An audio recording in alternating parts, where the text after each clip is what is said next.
Hello friends. Did you know nearly 80% of those who watch my videos aren't subscribed?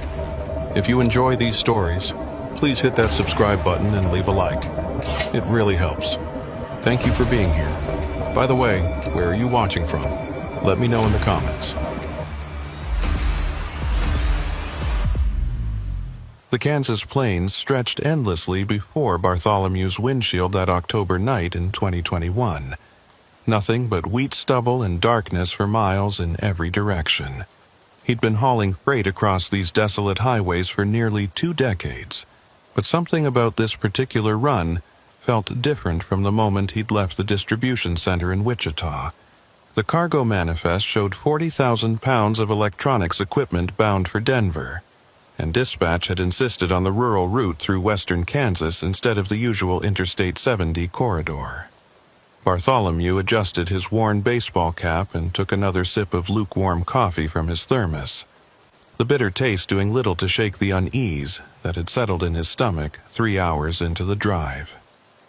At 57 years old, he'd developed what most truckers called road sense, that inexplicable ability to feel when something wasn't quite right. Tonight, that sense was screaming at him like a tornado siren.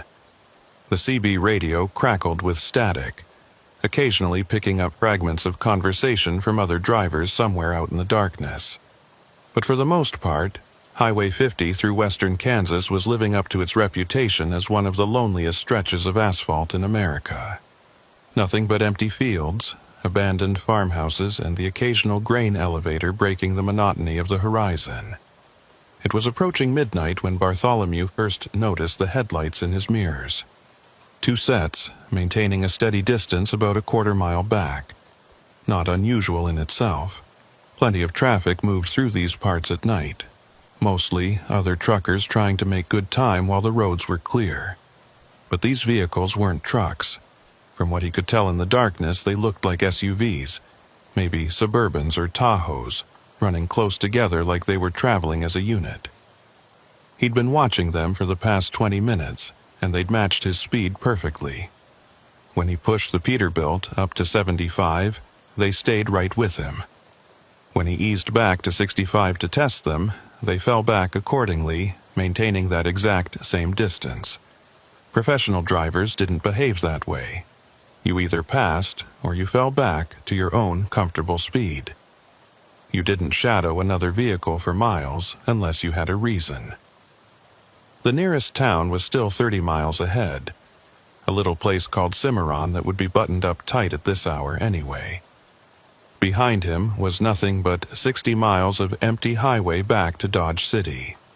Bartholomew reached for his cell phone, thinking maybe he should call his dispatcher, let someone know his location.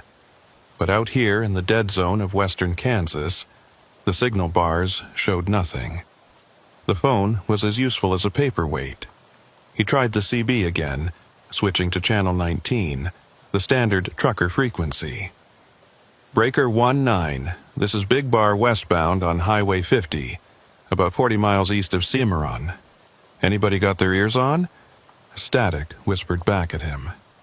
Then, faintly, a voice emerged from the white noise. Copy that, Big Bar. This is Midnight Runner, about 10 miles ahead of you westbound. What's your 20? Before Bartholomew could respond, his CB went completely dead.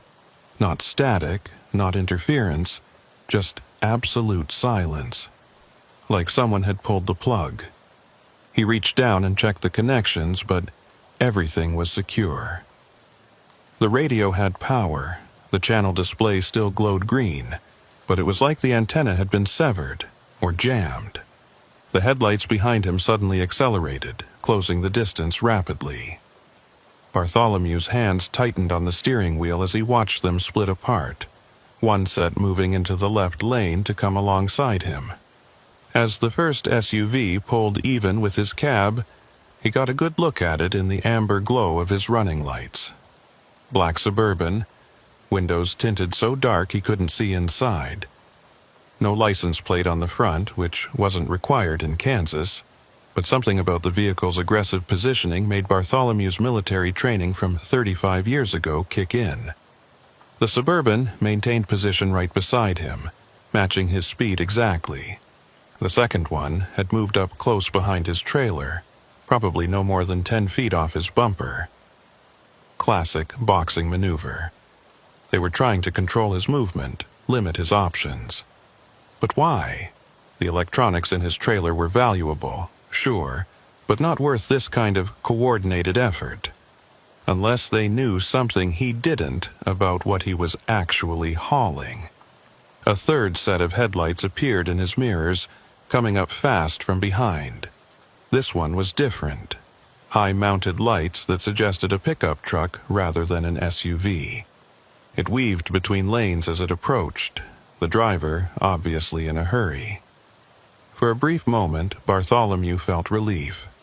Maybe this would spook whoever was in those Suburbans, make them think twice about whatever they were planning.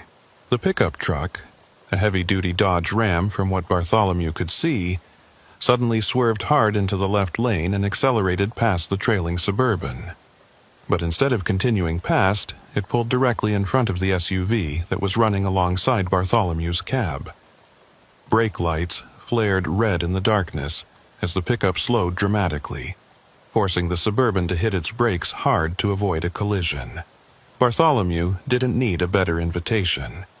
He pressed the accelerator, and the Peterbilt's engine roared as 18 wheels churned against the asphalt.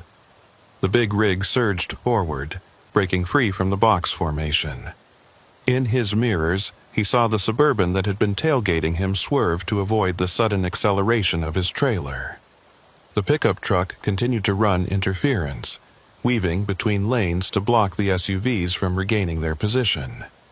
Bartholomew could hear his heart pounding over the engine noise as he pushed the truck harder, watching the speedometer climb past 80. The trailer started to sway slightly at that speed, 40,000 pounds of cargo wanting to obey the laws of physics, but he kept his foot down. A muzzle flash lit up the darkness behind him. The sharp crack of gunfire was swallowed by the roar of engines, but Bartholomew saw it clearly in his mirror. Someone in one of the Suburbans had fired at the pickup truck. The Ram swerved violently, and for a terrifying moment, Bartholomew thought it was going to roll. But the driver managed to maintain control, though the truck was now falling back, clearly damaged or the driver reconsidering their involvement. More muzzle flashes. The pickup's rear window exploded, and the truck veered off onto the shoulder, slowing rapidly before disappearing into the darkness behind them. Bartholomew was alone again with the two Suburbans, which were now accelerating hard to catch up with him. His mind raced through options. The truck was governed at 90 miles per hour. He couldn't outrun them even if he wanted to risk jackknifing the trailer at that speed. There were no exits for another 15 miles. No side roads that could handle a big rig. Fighting wasn't an option. He had nothing but a tire iron and a folding knife in the cab. The lead Suburban pulled alongside him again, this time on the right side. Through his passenger window, Bartholomew saw the SUV's rear window roll down. The barrel of a rifle emerged, pointing directly at his cab. They weren't trying to force him to stop anymore. They were going to kill him and take the truck. Bartholomew made a decision that went against every instinct he'd developed in 20 years of driving. He yanked the steering wheel hard to the right, sending 78,000 pounds of truck and trailer directly into the Suburban's path. The SUV driver had maybe half a second to react before the Peterbilt's front bumper connected with the vehicle's left side. The impact was tremendous. The Suburban spun away like a toy, rolling twice before coming to rest upside down in the roadside ditch. Bartholomew fought to control the truck as it shuddered from the collision, the trailer threatening to jackknife. He could smell burning rubber as the tires screamed against the asphalt, but years of experience kept him from overcorrecting. The second Suburban was still behind him, and now its occupants were shooting. Bartholomew heard bullets impact the trailer, metallic pings that sounded like deadly hail. His side mirror exploded in a shower of glass and plastic. Another round punched through the sleeper compartment behind him. Up ahead, Bartholomew saw salvation, a distant glow of lights that had to be the truck stop at Cimarron. It was still miles away, but it was civilization. Witnesses. Help. He kept the accelerator pressed to the floor, weaving slightly to make himself a harder target. The Suburban suddenly accelerated, pulling into the left lane to come alongside him. Bartholomew tensed, ready to ram them again if necessary, but instead of attacking, the SUV's driver seemed to be looking ahead at the approaching lights of the truck stop. After a moment that felt like an eternity, the vehicle's brake lights flared, and it fell back rapidly, making a hard U-turn across the median and heading back east into the darkness. Bartholomew didn't slow down until he was pulling into the brightly lit truck stop, his hands shaking so badly he could barely manage the downshift. He parked directly in front of the main building, under the security cameras and floodlights, and sat there for a full minute, trying to process what had just happened. When he finally climbed down from the cab, his legs nearly gave out. The adrenaline was wearing off, leaving him feeling hollow and exhausted. He walked around the truck, surveying the damage. The front bumper was crumpled and smeared with black paint from the Suburban. There were at least a dozen bullet holes in the trailer's side. The passenger mirror was gone, and there was a neat hole in the sleeper compartment that, if he'd been resting back there, would have gone right through his head. Inside the truck stop, Bartholomew found a payphone and called 911. His voice was steady as he reported the attempted hijacking, giving the dispatcher the mile markers and descriptions of the vehicles. Then he called his company's emergency line, knowing this was going to mean hours of questions, paperwork, and probably the end of his employment if they decided he'd acted recklessly. While he waited for the state troopers to arrive, Bartholomew bought a cup of coffee and sat at a booth near the window, watching his damaged truck. A couple of other drivers asked if he was okay, noticing his pale complexion and the way his hands still trembled slightly. He just nodded, not ready to talk about it yet. When the police finally arrived, 2 state troopers in separate cruisers, they took his statement with professional detachment. One of them, a sergeant named Rodriguez, mentioned that there had been 3 similar attempts in the past month, all targeting trucks carrying electronics or pharmaceuticals. The methods were getting more aggressive, more violent. "You're lucky," Rodriguez said, examining the bullet holes in the trailer. The last driver who encountered these guys ended up in intensive care. They ran him completely off the road near the Colorado border. Bartholomew thought about the pickup truck that had intervened, wondering if the driver was okay. He gave Rodriguez the details, and the sergeant promised they'd send units to search for the vehicle. But they both knew that whoever had been driving that Ram was probably either dead or had reasons of their own for not wanting to be found.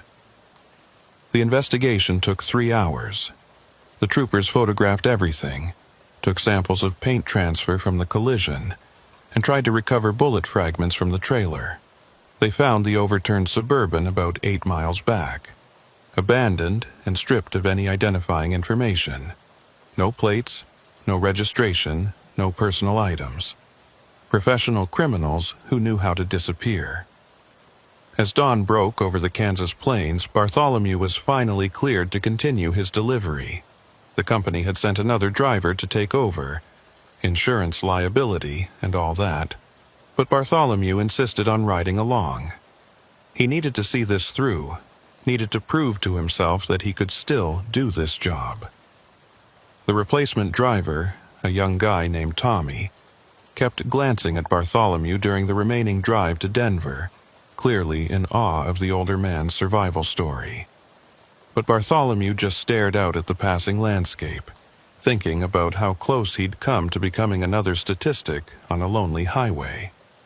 Later, much later, after the insurance claims and the internal investigations and the endless retelling of that night's events, Bartholomew learned something that chilled him more than the gunfire had.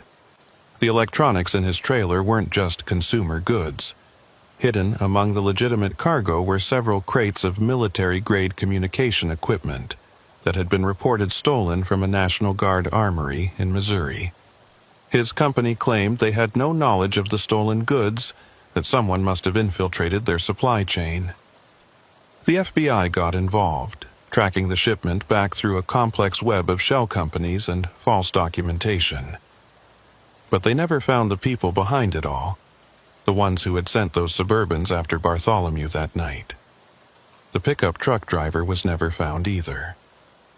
The vehicle turned up 2 days later, abandoned at a rest stop 50 miles away. The interior was covered in blood, but no body was ever recovered. Rodriguez called Bartholomew to tell him they'd found something interesting in the truck: a police scanner tuned to the state patrol frequencies and a notebook with detailed information about trucking routes through western Kansas. The driver had been monitoring the situation, had known Bartholomew was in trouble even before the Suburbans had made their move. Guardian angel or fellow criminal, Rodriguez had said. Either way, he saved your life. Bartholomew thought about that often in the weeks that followed. About the split-second decisions that meant the difference between living and dying on those dark highways. About the pickup driver who had risked everything to help a stranger. About the fact that somewhere out there, the people who had orchestrated the hijacking attempt were probably planning their next move. He went back to driving after a month off, but things were different now. The company assigned him different routes, always daylight runs, always on major interstates with plenty of traffic. They'd offered him a desk job, but Bartholomew knew he'd go crazy sitting still. The road was in his blood, even if it had nearly killed him. On quiet nights, when he was home in his apartment in Wichita, Bartholomew would sometimes wake up thinking he heard gunfire. He'd lie there in the darkness, listening to the distant sound of trucks on the highway, and remember the weight of the steering wheel in his hands as he'd made the choice to ram that Suburban. The choice to fight instead of submit. The investigation never went anywhere conclusive. The FBI traced the stolen military equipment to a black market operation with international connections, but the trail went cold somewhere in Eastern Europe. The hijacking crew was never caught, though similar attempts stopped happening in that region, suggesting they'd either been scared off or had moved their operations elsewhere. Bartholomew kept driving for another 3 years before finally retiring. He never forgot that night on Highway 50, never stopped checking his mirrors for vehicles that followed too closely, never stopped wondering about the identity of the pickup truck driver who had appeared at exactly the right moment. Sometimes, late at night at truck stops, other drivers would recognize him. Word had spread through the trucking community about the driver who'd fought off hijackers, who'd survived a running gunfight on the Kansas plains. They'd buy him coffee, ask him to tell the story, treat him like some kind of folk hero. But Bartholomew always downplayed it, always reminded them that he'd just been lucky. The truth was more complicated than luck, though. It was about split-second decisions, about trusting your instincts, about being willing to fight when running wasn't an option. It was about the strange brotherhood of the road, where even criminals sometimes looked out for each other against a greater threat. On his last run before retirement, Bartholomew deliberately took Highway 50 through western Kansas one final time. He drove it during the day, with full cell phone coverage and a GPS tracker, but he needed to face that stretch of road one more time. As he passed the spot where it had happened, now just an unremarkable piece of highway with no sign of the violence that had occurred there, he thought he saw a black Suburban in his mirrors. His heart rate spiked, his hands tightened on the wheel, and for a moment he was back in that night, fighting for his life. But then the Suburban passed him normally, a family visible through the windows, kids watching movies on tablets in the back seat. Just another vehicle on just another highway. Bartholomew laughed at himself, at the way trauma could make shadows out of nothing. But he also understood that those shadows had kept him alive, had made him cautious in a profession where complacency could be fatal. As he continued west toward the setting sun, he said a silent prayer for the unknown pickup driver who had saved his life, and for all the drivers still out there on the lonely highways, hoping they'd never have to face what he'd faced that October night. The cargo he'd been hauling that night was never fully accounted for. Some of the military equipment was recovered when the FBI raided a warehouse in New Jersey 6 months later, but most of it had vanished into the black market. Bartholomew sometimes wondered what those communication devices were being used for, what operations they were enabling somewhere in the world. But that wasn't his problem anymore. What stayed with him, what he carried forward into his retirement, was the knowledge that evil could find you anywhere, even on a quiet highway in the middle of nowhere. But also that sometimes, inexplicably, help could appear just when you needed it most. That pickup driver, whoever he was, had made a choice to intervene, knowing the risks, knowing he might die for it. That kind of courage, that kind of sacrifice, was worth remembering. In his retirement, Bartholomew bought a small house outside Wichita, far from any major highways. He grew tomatoes in the backyard and learned to cook, finding peace in simple routines that didn't involve 18 wheels and endless miles of asphalt. But on quiet evenings, when the sun set over the Kansas plains and the sky turned that particular shade of purple that only happens in the Midwest, he'd think about the road. He'd remember the good times, the sunrises over the Rockies, the camaraderie at truck stops, the satisfaction of delivering a load on time. But he'd also remember that night, the muzzle flashes in his mirrors, the impact of the Suburban spinning away into the darkness, the choice to fight when flight wasn't an option. That night had changed him, had stripped away any illusions about the safety of the open road. But it had also shown him something about himself, about his capacity to survive, to make the hard choices when they mattered most. And, in a strange way, he was grateful for that knowledge, even if gaining it had nearly cost him everything. The trucking company eventually settled out of court regarding the stolen military equipment, paying substantial fines but avoiding criminal charges. They implemented new security measures, background checks for all supply chain partners, GPS tracking on all shipments. But Bartholomew knew that determined criminals would always find ways around such measures. The road would always have its dangers. Sometimes, young drivers would seek him out, wanting advice about staying safe on long hauls. Bartholomew would tell them the practical things: trust your instincts, maintain situational awareness, never let your guard down completely. But he'd also tell them about the importance of looking out for each other, about the unwritten code of the road that said you helped a fellow driver in trouble, even if it meant putting yourself at risk.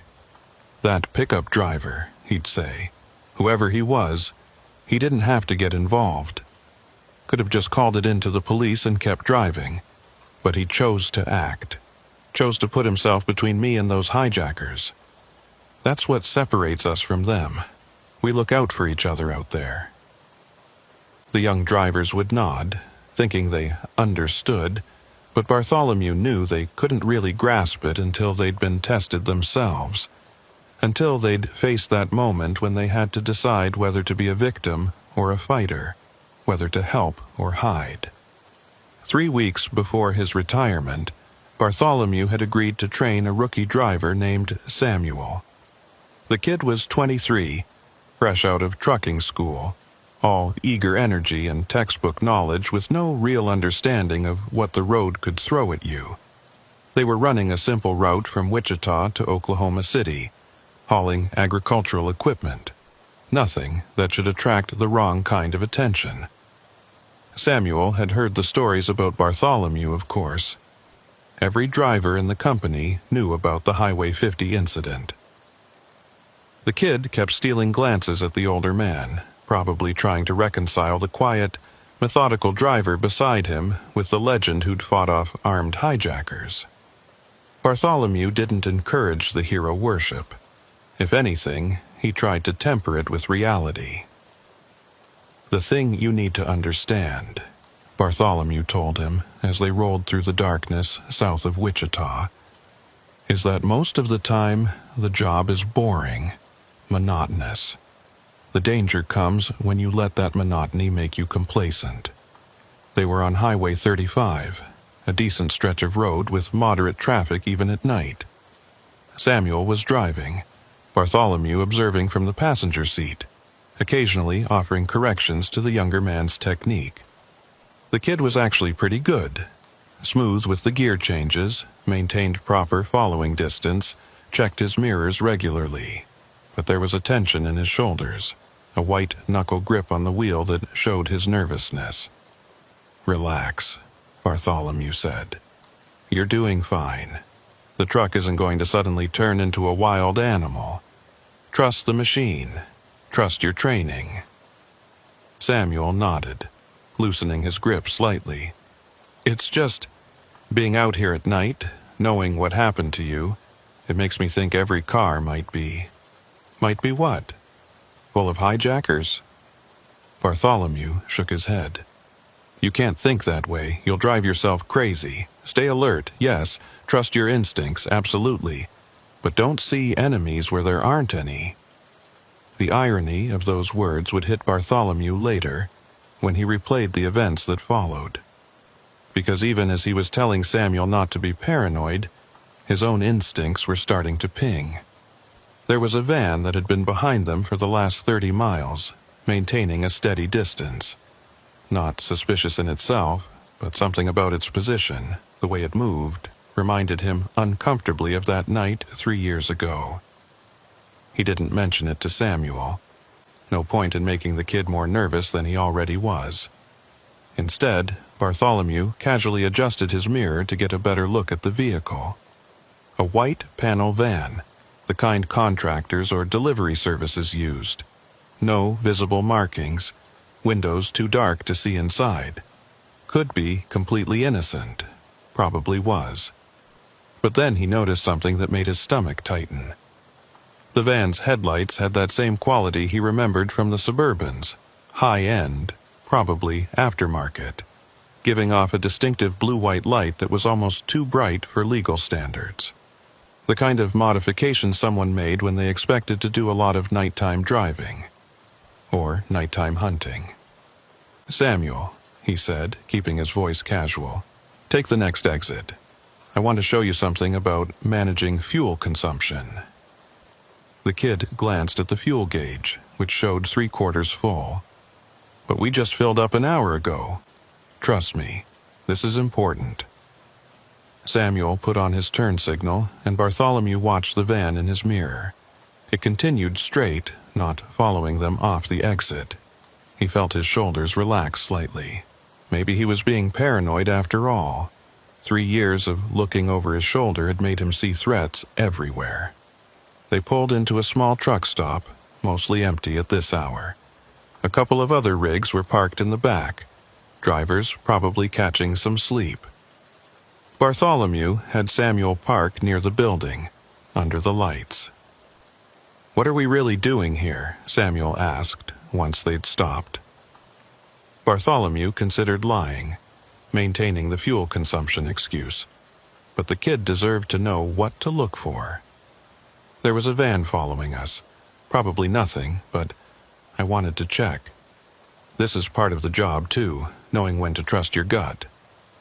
Samuel's eyes widened. "Should we call someone? The police? And tell them what? A van was driving on the same highway as us?" Bartholomew shook his head.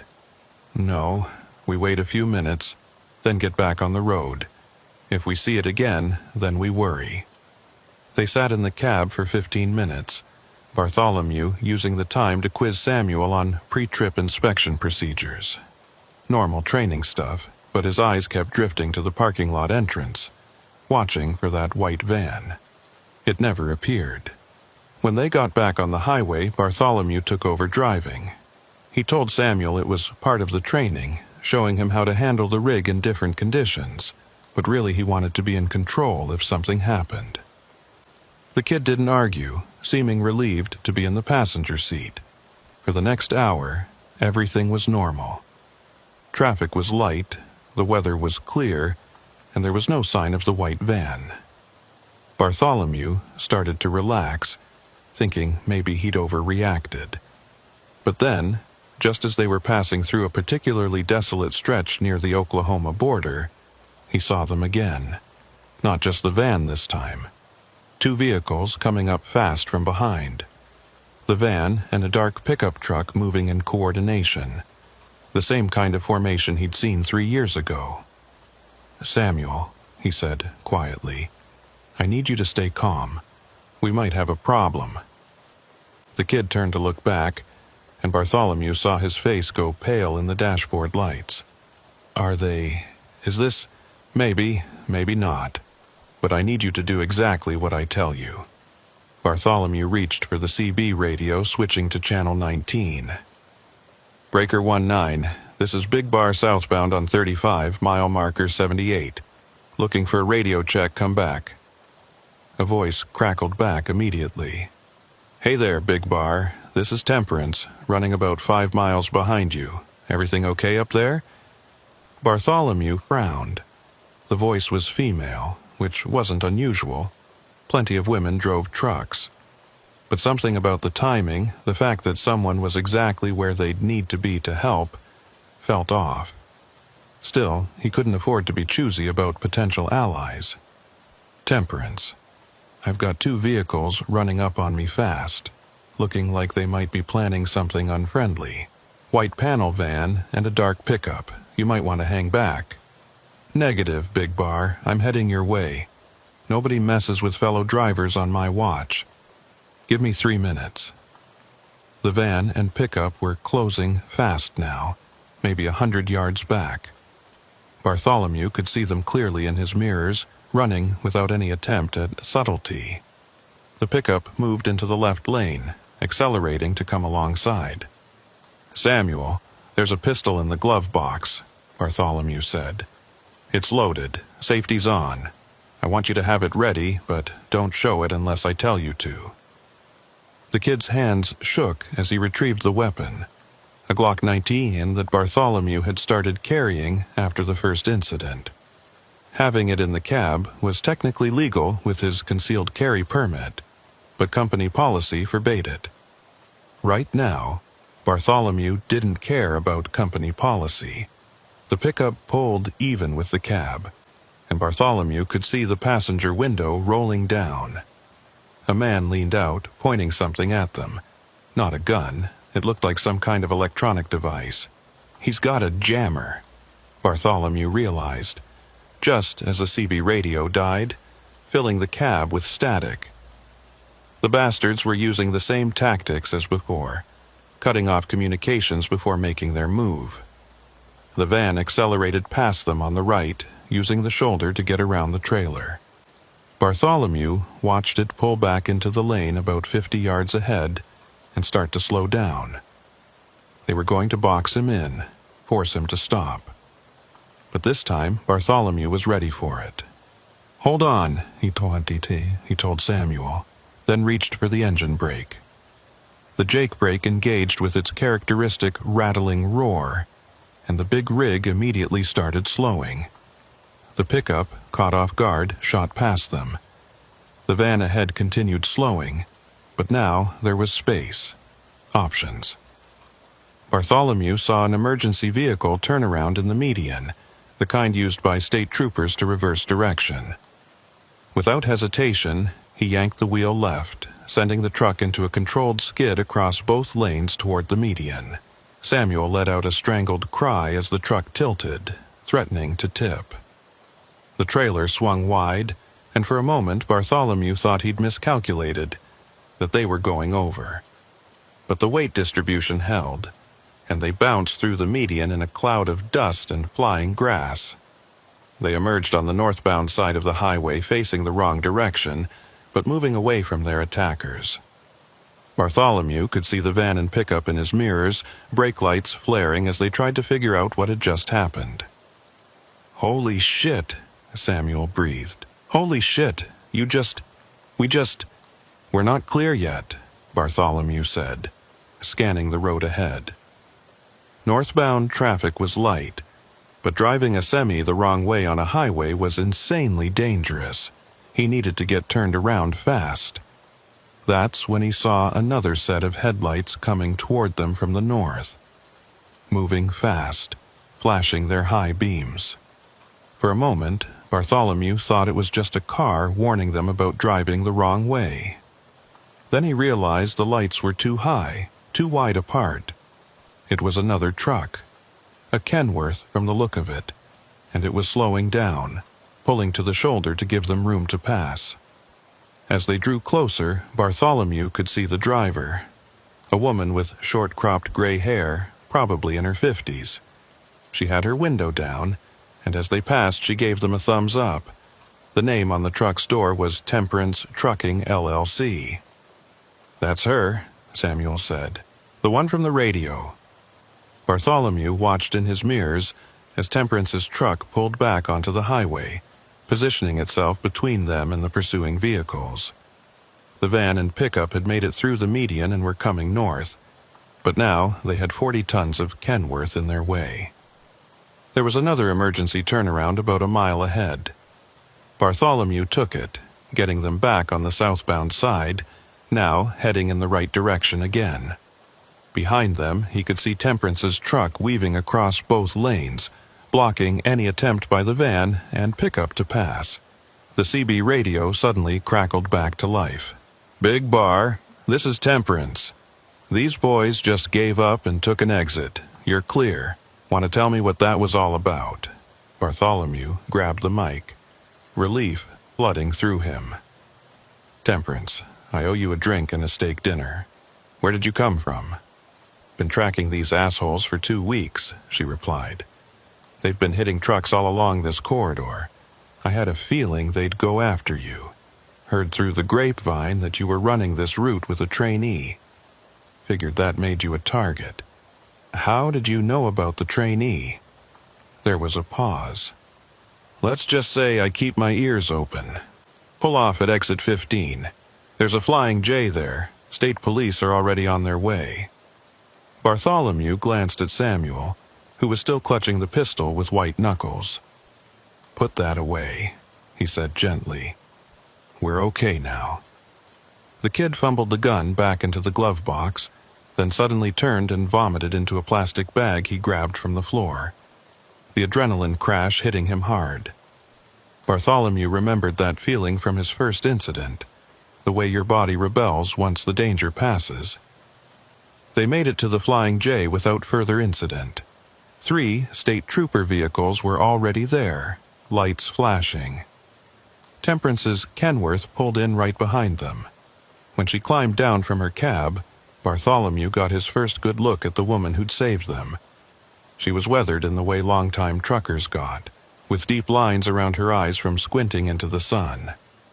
But there was something else there, too, a hardness that suggested she'd seen more than just highways in her life. Maybe military, maybe law enforcement, maybe something else entirely. "Bartholomew," she said, extending a hand. "Heard a lot about you." "Temperance, I'd say the same, but I've never heard of you before tonight." She smiled, but it didn't reach her eyes. "That's kind of the point. I run solo, stay off the radar, but when I heard those bastards were targeting drivers again, and that you were going to be on the road, well, couldn't let history repeat itself. Again? You mean this is the same crew from 3 years ago? Not the same people, but the same operation. They got smart after you fought them off. Started using different vehicles, different tactics. But the pattern's the same. Target trucks carrying specific cargo, use teams to box them in, jam communications." She paused. "Your trainee okay?" Bartholomew glanced back at the truck where Samuel was sitting on the running board, head in his hands. "He will be. Hell of a first week on the job, though." The state troopers took their statements, but Bartholomew could tell they weren't optimistic about catching the perpetrators. The vehicles were probably already dumped, the crew scattered. Without license plates or clear descriptions of the individuals, there wasn't much to go on. "This is bigger than just highway robbery," Temperance said quietly while the troopers were interviewing Samuel. "These people know exactly which trucks to target, what they're carrying. They have inside information." "From where?" "Shipping companies, distribution centers, maybe even the trucking companies themselves. Someone's feeding them data." She pulled out a cigarette, lit it despite the no smoking signs. "I've been tracking it for months. There's a pattern, but proving it is another matter." "Why do you care?" "No offense, but most drivers would just avoid the dangerous routes and move on." Temperance took a long drag, exhaled slowly. "Let's just say I have a vested interest in keeping these roads safe, and maybe a bit of a grudge against people who prey on truckers." She wouldn't elaborate beyond that, but Bartholomew got the sense there was a story there, probably a painful one. He didn't push. In the trucking world, everyone had their secrets, their reasons for choosing a life on the road. Samuel rejoined them, looking pale but steadier. "The troopers said we can go. They'll contact us if they need anything else." Bartholomew looked at the kid, saw the fear still lingering in his eyes. "You want to call it quits? No one would blame you. This isn't what you signed up for." Samuel was quiet for a moment, then shook his head. "No, I mean, I'm scared as hell, but you didn't quit after what happened to you. And Temperance here risked her neck to help us. Seems wrong to give up now." Temperance smiled, and this time it was genuine. "Kid's got spine. He'll make a good driver." They convoyed the rest of the way to Oklahoma City, Temperance taking the lead, Bartholomew and Samuel following. The delivery went smoothly, no sign of any trouble. But Bartholomew noticed Temperance watching everything, cataloging faces, vehicles, anything that might be useful later.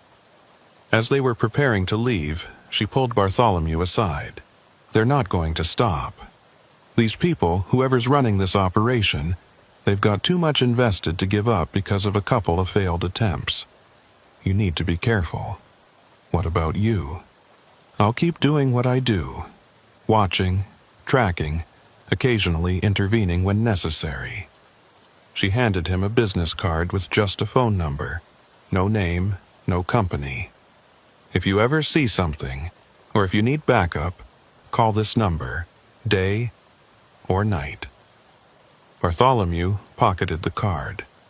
"Who are you really, Temperance?" She climbed back into her truck, started the engine. "Just a driver who got tired of seeing good people get hurt. Take care of yourself, Bartholomew, and keep that kid safe. The road needs more drivers like him, ones who don't give up when things get scary." She pulled out, leaving Bartholomew and Samuel standing in the lot.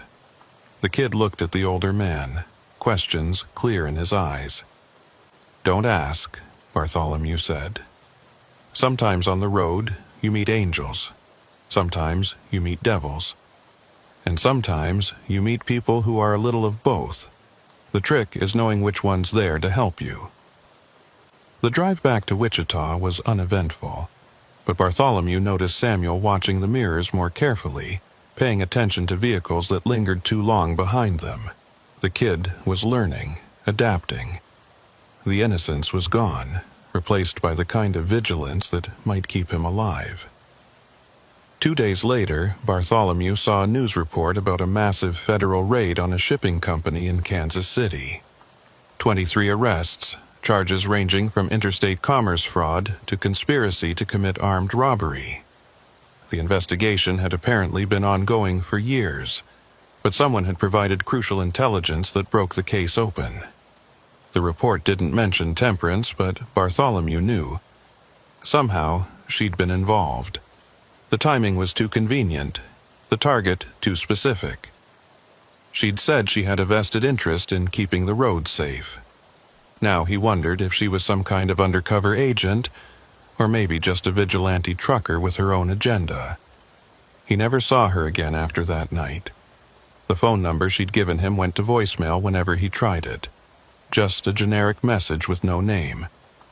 But sometimes, late at night on empty highways, he'd hear her voice on the CB radio. Just a quick check-in, making sure drivers were safe, warning about speed traps or weather conditions. Samuel finished his training and went on to become a solid driver. He never forgot that night, the terror of being hunted, but also the relief of having backup arrive just when needed. He carried forward the lesson Bartholomew had taught him, that the trucking community looked out for its own, even if sometimes that help came from unexpected sources. The hijacking attempts along that corridor stopped after the federal raid. The masterminds behind the operation were prosecuted, though the full extent of the conspiracy never became public. Bartholomew suspected there were connections that went higher up, people who couldn't be touched, but at least the immediate threat was neutralized. In his final weeks before retirement, Bartholomew thought often about both incidents, the violent encounter 3 years prior and this second, stranger event. The first had taught him that the road could be dangerous, that predators lurked in the darkness between cities. The second had shown him that there were also protectors out there, guardian angels in 18-wheelers who emerged when needed most. The call came at 3 a.m, 2 weeks before Bartholomew's official retirement date. His phone buzzing on the nightstand. The number unfamiliar, but somehow he knew who it would be before he answered. "Bartholomew." Temperance's voice was strained, urgent. "I need you to listen carefully. They know who you are, Zebulon's people. They're coming." He sat up in bed, instantly alert. Zebulon? Who the hell is Zebulon? The man who's been running these hijacking operations. The raids only got his street-level people. He's still out there, and he blames you for his losses. There was a pause, sounds of movement on her end. "You testified in the federal case. Your name is in the court documents. He found your address." Bartholomew was already out of bed, pulling on jeans and a shirt. "How do you know this?" "No time to explain. You need to leave. Now. Don't take your car. They know it. There's a truck stop on Highway 54 about 2 miles from your house. Pete's Fuel and Food. Get there on foot if you can. I'll have someone pick you up." "Temperance, what's really going on? Who are you?" "Someone who made a promise to keep you safe." "Move, Bartholomew. You've got maybe 10 minutes. The line went dead. Bartholomew stood in his bedroom for exactly 3 seconds, weighing his options. He could dismiss this as paranoia, go back to bed, trust in the normalcy of his suburban life. Or he could trust the woman who'd already saved his life once. He grabbed his concealed carry pistol, his wallet, phone, and a jacket. Nothing else. If Temperance was wrong, he'd feel foolish but be safe. If she was right, anything else would slow him down. He went out the back door, through his yard into the alley behind his house. The neighborhood was silent, streetlights casting long shadows. He moved quickly but carefully, avoiding the main roads, cutting through yards and side streets he'd memorized from years of evening walks. He was 3 blocks from his house when he saw the vehicles. 2 black SUVs rolling slowly down his street, lights off, predatory in their silence. They stopped in front of his house, and he watched 4 men exit, moving with military precision toward his front door. Bartholomew's blood ran cold. Temperance had been right. If he'd been asleep, if she hadn't called. He turned and ran, no longer caring about stealth. Behind him, he heard the crash of his front door being kicked in, shouts of anger when they found the house empty. He had minutes, maybe less, before they figured out he'd fled on foot. The truck stop appeared ahead, its neon lights a beacon in the darkness. A handful of trucks were parked in the lot, drivers sleeping or just passing through. Bartholomew scanned the vehicles, looking for something. Someone, though he didn't know what Temperance had arranged. A horn honked twice, short bursts. A Freightliner Cascadia, engine running, passenger door swinging open. Bartholomew didn't hesitate, jogging over and climbing up into the cab. The driver was a young black woman, maybe 25, with intricate braided hair and alert eyes. "You're Bartholomew. Temperance sent me. Name's Keisha." "Who?" "Questions later. Right now, we need to move." She dropped the truck into gear, pulling out of the lot with practiced ease. "There's a safe house about 3 hours from here. Temperance will meet us there." As they merged onto the highway, Bartholomew looked back and saw headlights racing towards the truck stop. The SUVs searching for him, but they were too late. The truck was already accelerating into the darkness, becoming just another set of lights on the interstate. "You're one of Temperance's people?" Bartholomew asked, once they'd put some miles between them and Wichita. Keisha nodded. "She helped me out of a bad situation couple years back. Abusive ex who also happened to be trafficking drugs in trucking routes. Temperance didn't just get me away from him, she made sure he went to prison. Now I help her when she needs it." "Help her do what, exactly?" "Keep drivers safe. Track down the people who prey on truckers. Sometimes that means surveillance, sometimes it means extraction, like tonight." She glanced at him. "She says you're important, that keeping you alive matters." "Why? I'm just a driver about to retire." "No, you're the driver who stood up to them, twice. Your testimony put a dozen people in federal prison. You became a symbol, whether you wanted to or not."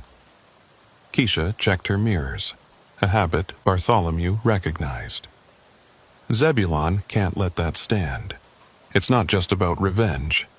It's about sending a message to other drivers.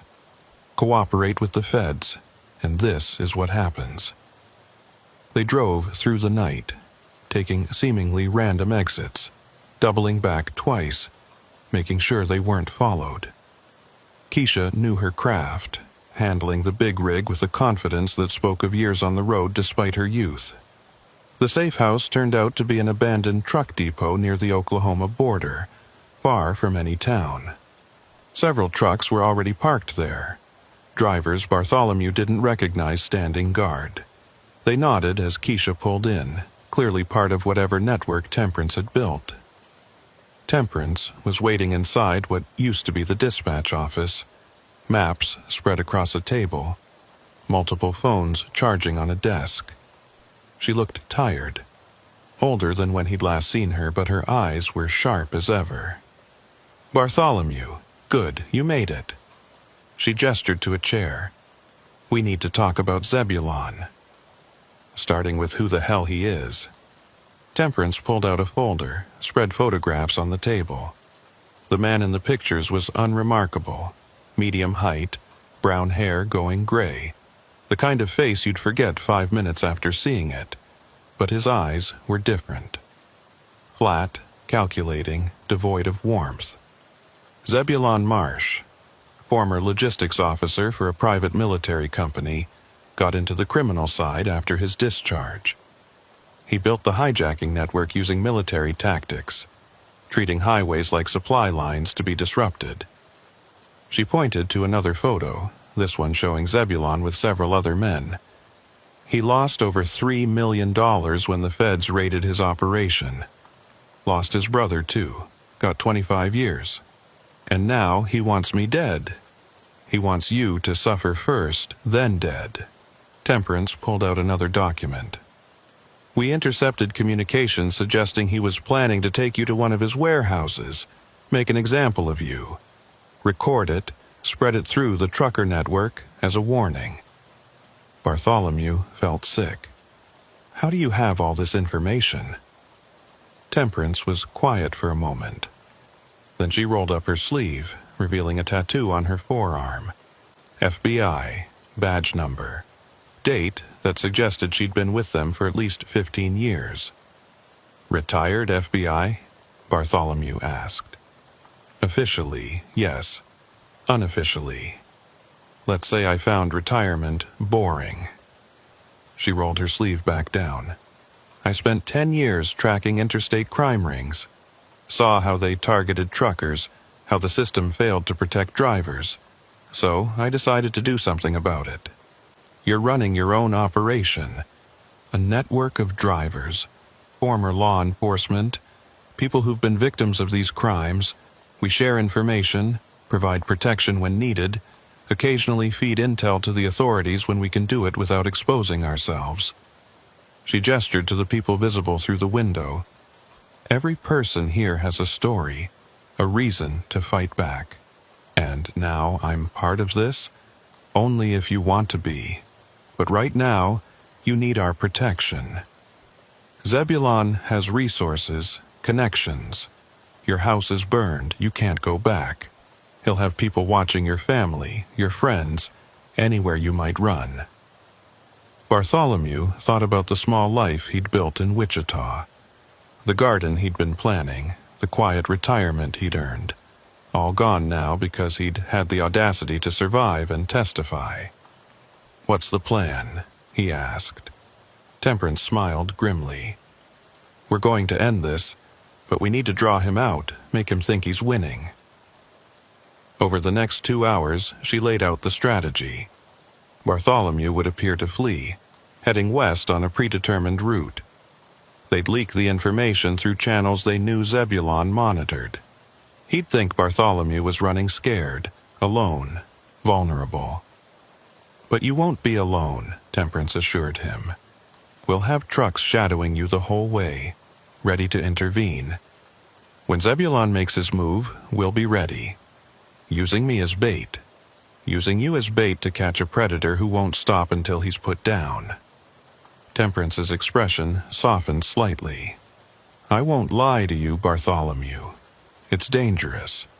But doing nothing, trying to hide, that's just delaying the inevitable. This way, we control the when and where." Bartholomew looked around the room at the assembled drivers. Men and women who'd chosen to fight back rather than live in fear. He thought about Samuel, about all the young drivers just starting out who deserved to work without looking over their shoulders. "When do we start?" The plan went into motion the next morning.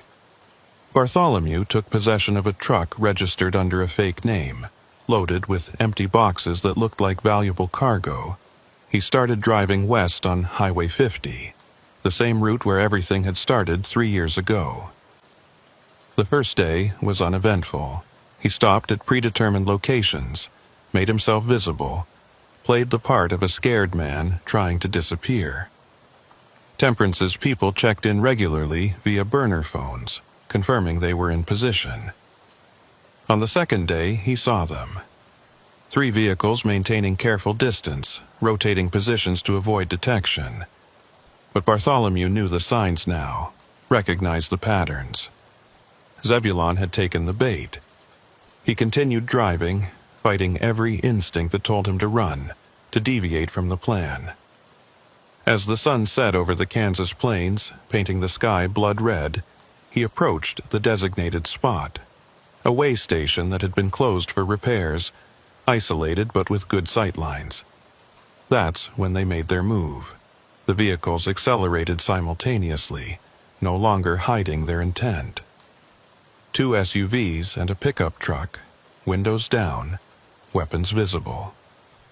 They came at him from 3 sides, a perfect assault formation that would have trapped any normal driver. But Bartholomew wasn't alone, and this wasn't a normal situation. 3 18-wheelers suddenly emerged from where they'd been hidden behind the way station buildings. They moved with coordinated precision, slamming into the attacking vehicles with calculated force. The pickup truck went airborne, rolling twice before landing upside down. 1 SUV was crushed between 2 trucks, metal screaming and glass exploding. The 3rd SUV, the one Bartholomew could see Zebulon in, tried to flee. But Temperance's Kenworth came roaring out of nowhere, T-boning it at full speed. The impact was catastrophic. sending the SUV spinning into the drainage ditch. In seconds, it was over. Bartholomew sat in his cab, hands shaking, watching as Temperance's people secured the scene. Some were zip-tying survivors, others were already on phones calling it in to law enforcement contacts. Temperance approached his truck, climbing up to the passenger side. "You okay? Is he dead?" "Zebulon, no. Broken ribs, concussion, but he'll live to stand trial." She smiled coldly. Death would have been too easy. Now he gets to experience the system from the other side. And with the evidence we've gathered, he'll never see freedom again. The cleanup took hours. Official law enforcement arrived, taking custody of Zebulon and his surviving crew members. The FBI agent in charge seemed unsurprised to find Temperance there, suggesting her unofficial status had some official approval. As dawn broke over the plains, Bartholomew stood beside his truck, watching the last of the emergency vehicles leave. Temperance stood beside him, both of them silent for a long moment. "It's over," she finally said. "Your part in this anyway. Zebulon's network is finished. You can have your life back." "Can I? My house is compromised. Everyone knows my name now. We can help with that. New identity if you want it, or just relocation assistance. You've earned that much." Bartholomew thought about it, then shook his head. "No, I'm done running, done hiding. If other drivers know my name, know what happened, maybe that's not a bad thing." "What are you thinking?" "You've got this network. Drivers helping drivers, fighting back against the predators. Maybe you could use someone with experience, someone who's been through it and survived." Temperance raised an eyebrow. "You want to join us? I thought you were retiring. From driving, maybe. But this is different. This is about keeping people safe, making sure what happened to me doesn't happen to others." He looked at her. "Unless you don't want an old trucker slowing you down." She laughed, the first genuine laugh he'd heard from her. "Bartholomew, you just helped us take down one of the most dangerous hijacking rings in the country. I'd say you've proven your worth." They shook hands, a deal sealed on a lonely Kansas highway, as the sun painted the world gold. Bartholomew's retirement would look different than he'd planned, but perhaps more meaningful. Instead of tending a garden, he'd be helping tend to the safety of the roads he'd traveled for so long. Over the following weeks, he was integrated into Temperance's network. He learned the communication protocols, the emergency procedures, the ways they tracked potential threats. He met other members, all with their own stories of survival or loss that had brought them to this work. Samuel called him a month later, having heard through the trucker grapevine about what had happened. The kid was doing well, running his own routes now, confident but careful. "I heard you're some kind of guardian angel now," Samuel said, watching over other drivers.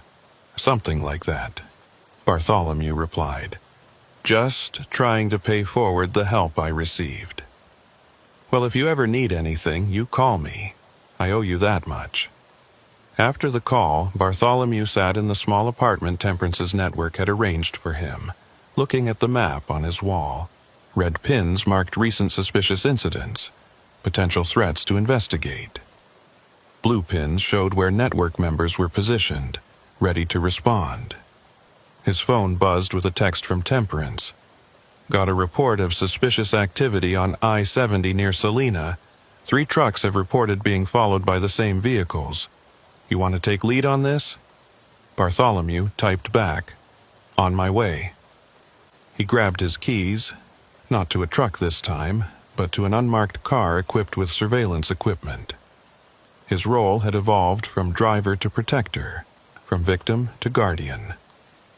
As he drove toward Salina, Bartholomew thought about the strange path that had brought him here. 3 years ago, he'd just been trying to deliver a load of stolen military equipment he didn't even know was stolen. Now he was part of something larger, something necessary. The highway stretched ahead, familiar yet different now that he saw it from this new perspective. Every truck he passed could be carrying someone in danger. Every rest stop could be a hunting ground. But also, every driver could be part of the network, watching, ready to help. 6 months into his new role with Temperance's network, Bartholomew had developed a reputation among both the protectors and the predators.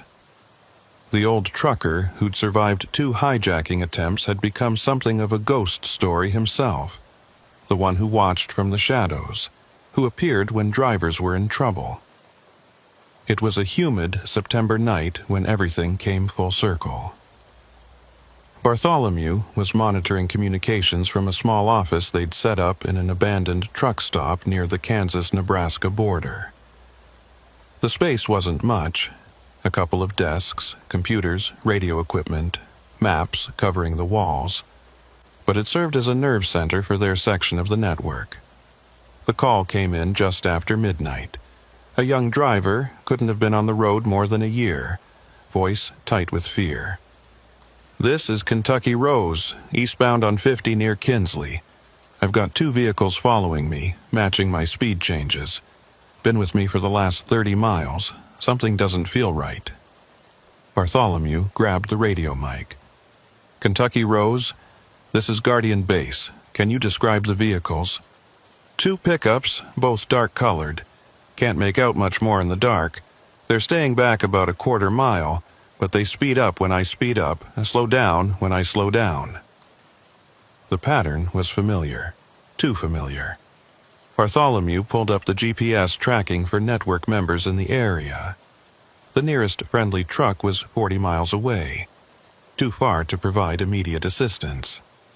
"Kentucky Rose, what's your cargo?" "Pharmaceuticals. High-value load heading to Kansas City." Of course it was. Even with Zebulon's network dismantled, new predators had emerged to fill the void. Crime, like nature, abhorred a vacuum. "Listen carefully," Bartholomew said. "There's a way station about 15 miles ahead of you. It's closed, but there are cameras and good lighting. Head there, but don't pull in. Drive past it, then about a mile later there's an emergency vehicle turnaround. Use it to reverse direction, then come back to the way station. The confusion might buy you time." "Roger that, Guardian Base." Bartholomew was already moving, grabbing keys to one of their response vehicles, a modified pickup with reinforced bumpers and an engine that could outrun most anything on the road. He called Temperance as he ran to the vehicle. "We've got an active situation on Highway 50. Young driver being stalked. Pharmaceuticals load."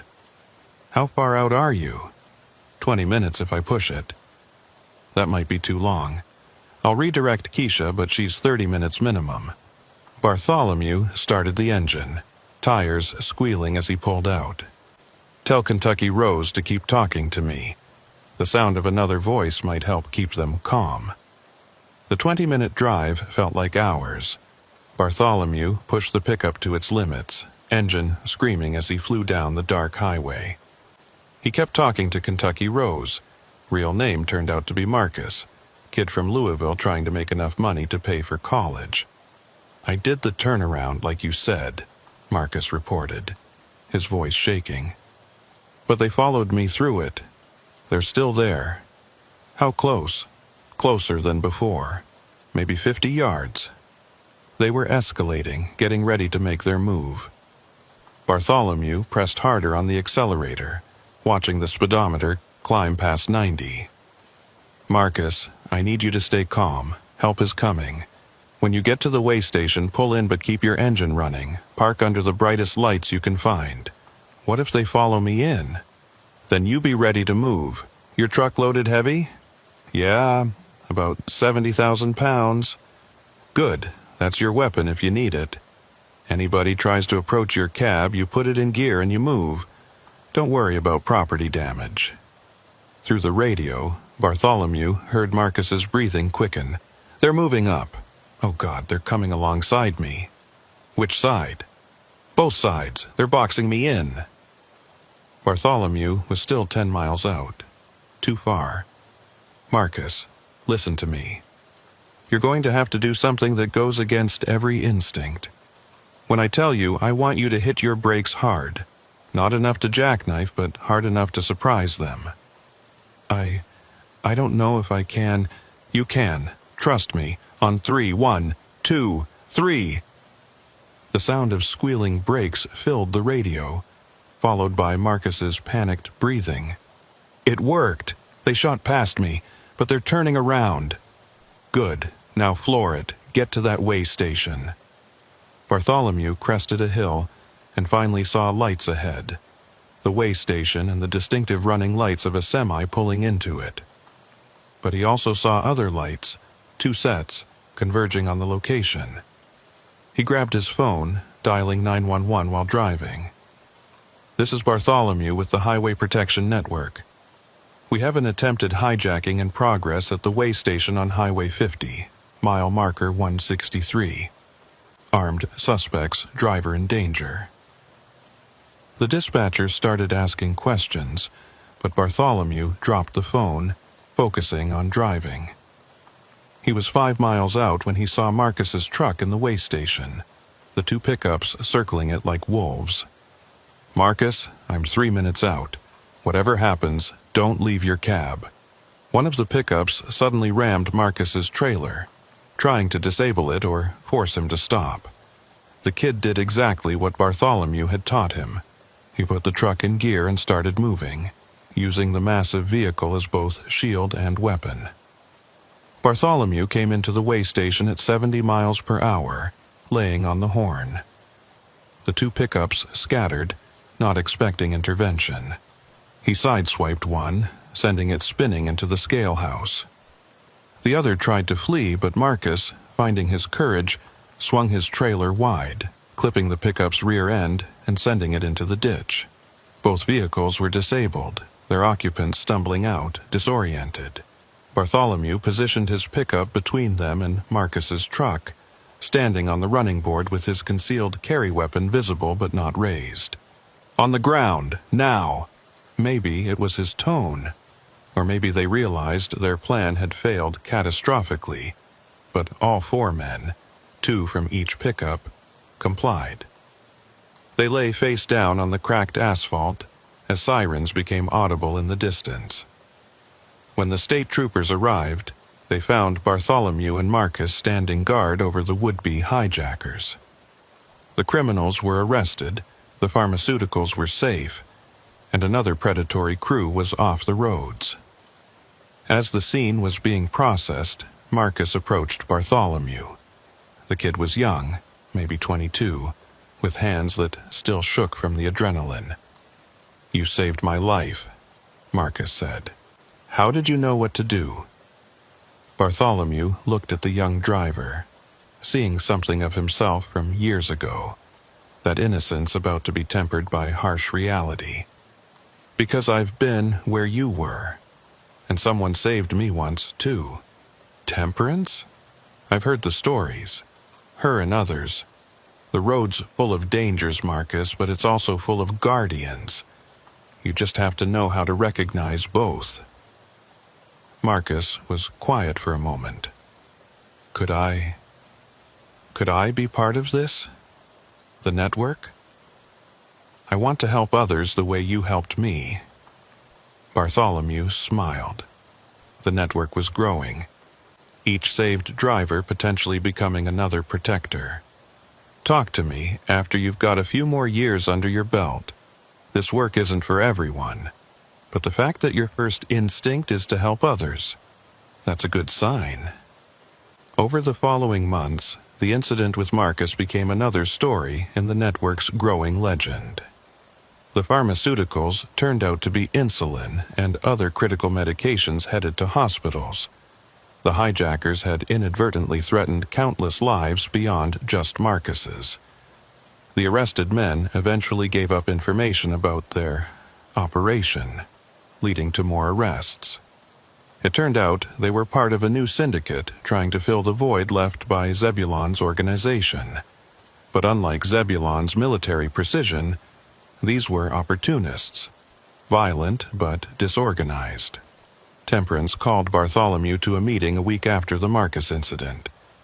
They met at a truck stop in Nebraska, sitting in a booth like any other pair of truckers grabbing coffee. "The FBI wants to make our network official," she said without preamble. "Bring us in as consultants. Give us resources. Legitimacy." Bartholomew stirred his coffee, thinking. "And you said no. How did you know?" "Because the moment we become official, we become visible, accountable, restricted by regulations and jurisdictions." He looked at her. "The network works because we're ghosts. We appear when needed, disappear when we're not." Temperance smiled. "Exactly what I told them. But they're not happy about it. They want control over what we're doing." "Let them want. We're not breaking any laws. We're just drivers, helping drivers. They might make things difficult for us." Bartholomew shrugged. "Things are already difficult. At least this way we're difficult on our own terms." A year passed. The network grew. Bartholomew found himself training new members, teaching them the signs to watch for, the tactics hijackers used, the ways to intervene without getting killed. He developed protocols, response strategies, communication codes. Some of the truckers called them the Ghost Riders, protectors who appeared out of nowhere when danger struck. Others called them guardian angels. Bartholomew didn't care about the names. He cared about the results. They didn't save everyone. Sometimes they were too far away, or the intelligence came too late. Bartholomew attended 3 funerals that year, drivers who'd been killed by hijackers before help could arrive. Each death was a failure, a reminder that the network, for all its growth, couldn't be everywhere. But for every failure, there were a dozen successes. Drivers saved, hijackers arrested, cargo delivered safely. The word spread through truck stops and CB radios. If you were in trouble, call for Guardian Base. Someone would answer. 2 years after the incident with Marcus, Bartholomew received an unexpected call. It was Samuel, his former trainee, now an experienced driver himself. "Bartholomew, I've got something strange. I'm training a new driver, and she mentioned something about her brother. Says he drives a truck, told her stories about a Guardian network that helps drivers in trouble." Lots of people have heard the stories by now. "Yeah, but she said her brother's name is Zebulon Marsh." Bartholomew's blood went cold. "That's impossible. Zebulon's in federal prison." "Not the same Zebulon. This is Zebulon Jr., the son. Of course, the sins of the father inherited by the son." "What else did she say?" "That's the thing. She's scared of him. Says he blames someone named Bartholomew for destroying his family. She doesn't know I know you, doesn't know I'm connected to the network." "Where are you now?" "Eastbound on I-70, about 50 miles from Denver." "And the woman?" "Sleeping in the berth. But Bartholomew, I think she's bait. I think her brother sent her to get hired by trucking companies, looking for anyone connected to you." It was clever, Bartholomew had to admit. Use family members to infiltrate trucking companies, gather intelligence, identify network members. The son learning from the father's mistakes. "Samuel, I need you to act normal. Complete your run. Don't let her know you suspect anything. We'll handle this carefully." "What are you going to do?" "What we always do. Protect the innocent and stop the predators, even when the predator is the son of an old enemy." Bartholomew called an emergency meeting of the network's core members. They gathered at the abandoned depot that served as their headquarters. A dozen men and women who'd become the unofficial guardians of America's highways. Temperance listened to the intelligence, her expression grim. If Zebulon Jr. is following his father's playbook, but learning from his mistakes, he's more dangerous. He knows about us now, knows we exist. "He's hunting us while we're hunting him," Keisha added, using his sister as an unwitting spy. "Or maybe she's not unwitting," another member suggested. "Maybe she's fully complicit." Bartholomew shook his head. "Samuel says she seemed genuinely scared. We can't assume guilt, but we can't ignore the threat either." They developed a plan. They would feed false information through Samuel, let the sister report back to her brother, make him think he was learning their weaknesses when really they were setting a trap. It took 3 weeks of careful manipulation. The sister, whose name was Rebecca, gradually revealed more about her brother's operation. He had a crew of young men, all with family members who'd been arrested in the federal raids. They wanted revenge, but more than that, they wanted to rebuild the empire. The final confrontation came on a cold October night, 3 years almost to the day since Bartholomew's first encounter with hijackers. Zebulon Jr. thought he was ambushing a network meeting at a truck stop in western Kansas. Instead, he drove into a carefully orchestrated trap. FBI agents, alerted by Temperance through back channels, were waiting. The arrest was clean. No violence, no dramatic chase. Just handcuffs clicking shut and rights being read while Bartholomew watched from the shadows. Rebecca was there too, brought by Samuel as a witness. When she saw her brother being arrested, she broke down crying. Not from sadness, but relief. She'd been trapped, forced to help him through threats against their mother. With him in custody, she was finally free. As the federal agents drove away with Zebulon Jr. and his crew, Temperance stood beside Bartholomew in the parking lot. "Think that's the end of it?" she asked. "No, there'll always be another threat. Another predator. The roads are too long, too lonely, too full of vulnerable targets." He watched a truck pull out of the lot, heading into the night. "But we'll be here too, watching, protecting. For how long? You could have had a peaceful retirement." Bartholomew thought about his small apartment, his abandoned garden plans, the quiet life he'd once wanted. Then he thought about Marcus, about Samuel, about Rebecca, and all the drivers who just wanted to do their jobs and go home safe. "For as long as it takes," he said. "The road gave me my life. Now I give my life to protecting it." 5 years later, Bartholomew finally stepped back from active operations. His knees couldn't handle the long hours anymore, and his reflexes had slowed.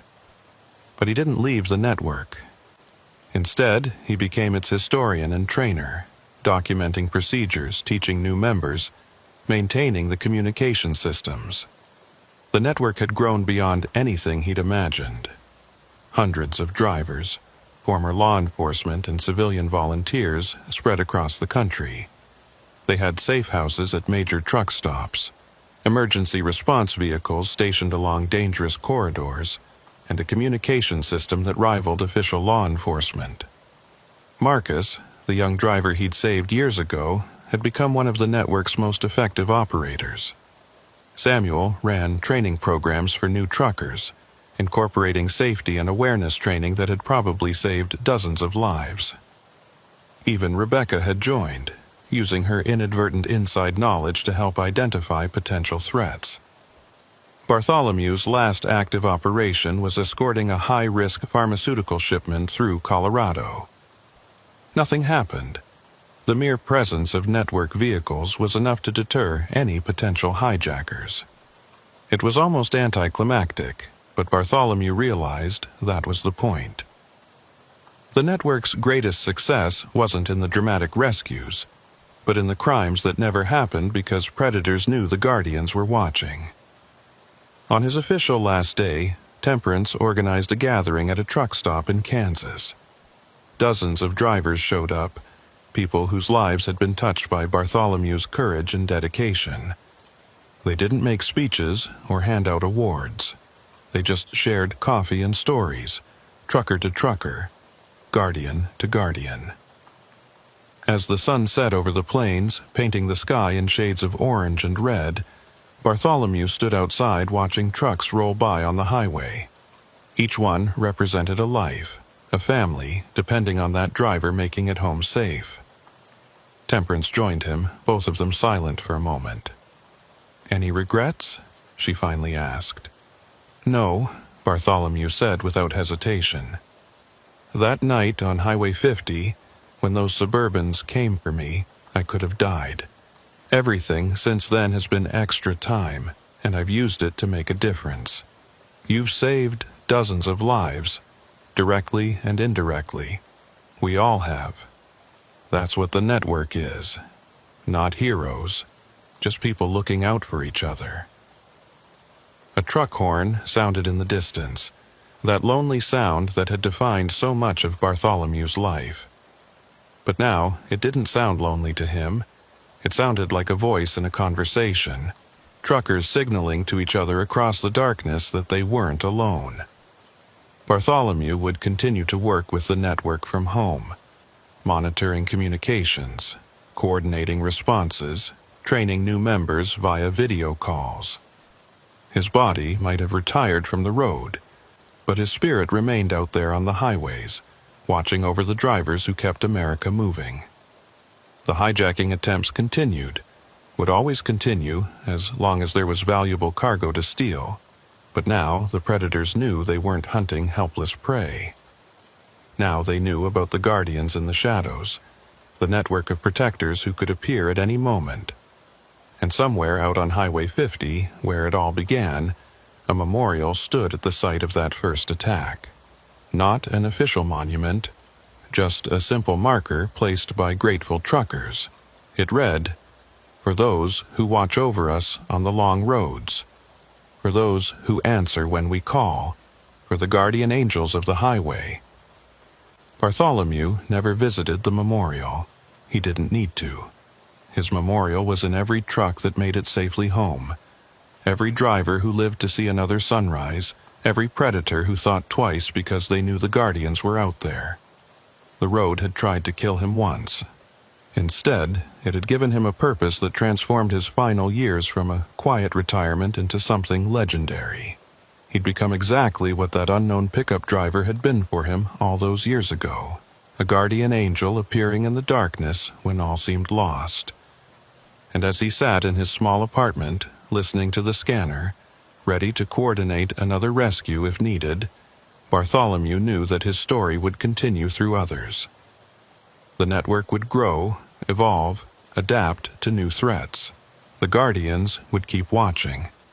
Because on the lonely highways of America, where predators hunted in the darkness between cities, there would always be a need for guardian angels. And as long as that need existed, the network would be there, invisible but present, ready to answer when a frightened driver called out for help in the night. The road never ends. Neither does the watch. Phineas had been driving trucks across the Great Plains for 12 years when he first saw the hitchhiker on that cold November morning in 2019. The sun was just breaking over the horizon, painting the Nebraska farmland in shades of gold and amber, when he spotted the figure standing at the junction of Highway 281 and a gravel access road about 30 miles south of Grand Island. At 45 years old, Phineas had developed certain rules about hitchhikers. Company policy said never pick them up, insurance liability, and all that. Common sense said the same thing. These days, anyone standing on the side of the road with their thumb out was either desperate, dangerous, or both. But something about this particular figure made him ease off the accelerator and take a longer look as he approached. The man was tall, maybe 6'2", wearing a long brown coat that looked like it belonged in an old Western movie. His hair was dark, shoulder length, and despite the early morning hour, he wore sunglasses that reflected the rising sun like mirrors. He stood perfectly still, not waving his arms or making any effort to flag down traffic. Just standing there with his thumb extended, patient as a scarecrow. Phineas drove past without stopping, but something made him glance in his side mirror. The hitchhiker had turned to watch the truck pass, and for just a moment Phineas could have sworn the man smiled. Not a friendly smile, not a disappointed grimace at being passed by, but something else. Something that made Phineas unconsciously press harder on the accelerator. He forgot about the hitchhiker by the time he reached his delivery point in Kansas City. The load of agricultural equipment was offloaded without incident, and Phineas grabbed lunch at a truck stop diner, called his dispatcher, a perpetually stressed woman named Magnolia who'd been with the company for 20 years, and got his next assignment. Electronics shipment heading back north to Sioux Falls. Good-paying run, mostly highway miles. It was late afternoon when he headed back north on the same route, the autumn sun already starting its descent toward the western horizon. As he approached that same junction where he'd seen the hitchhiker that morning, Phineas found himself scanning the roadside. Empty. Just brown grass and the occasional piece of wind-blown trash. He laughed at himself for even looking. 3 days later, Phineas was running a different route. Highway 183 through central Nebraska, hauling frozen goods in a refrigerated trailer.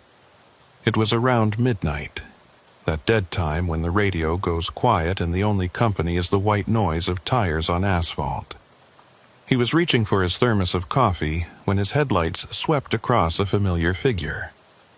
The same hitchhiker, same brown coat, same sunglasses despite the darkness, same patient stance with thumb extended.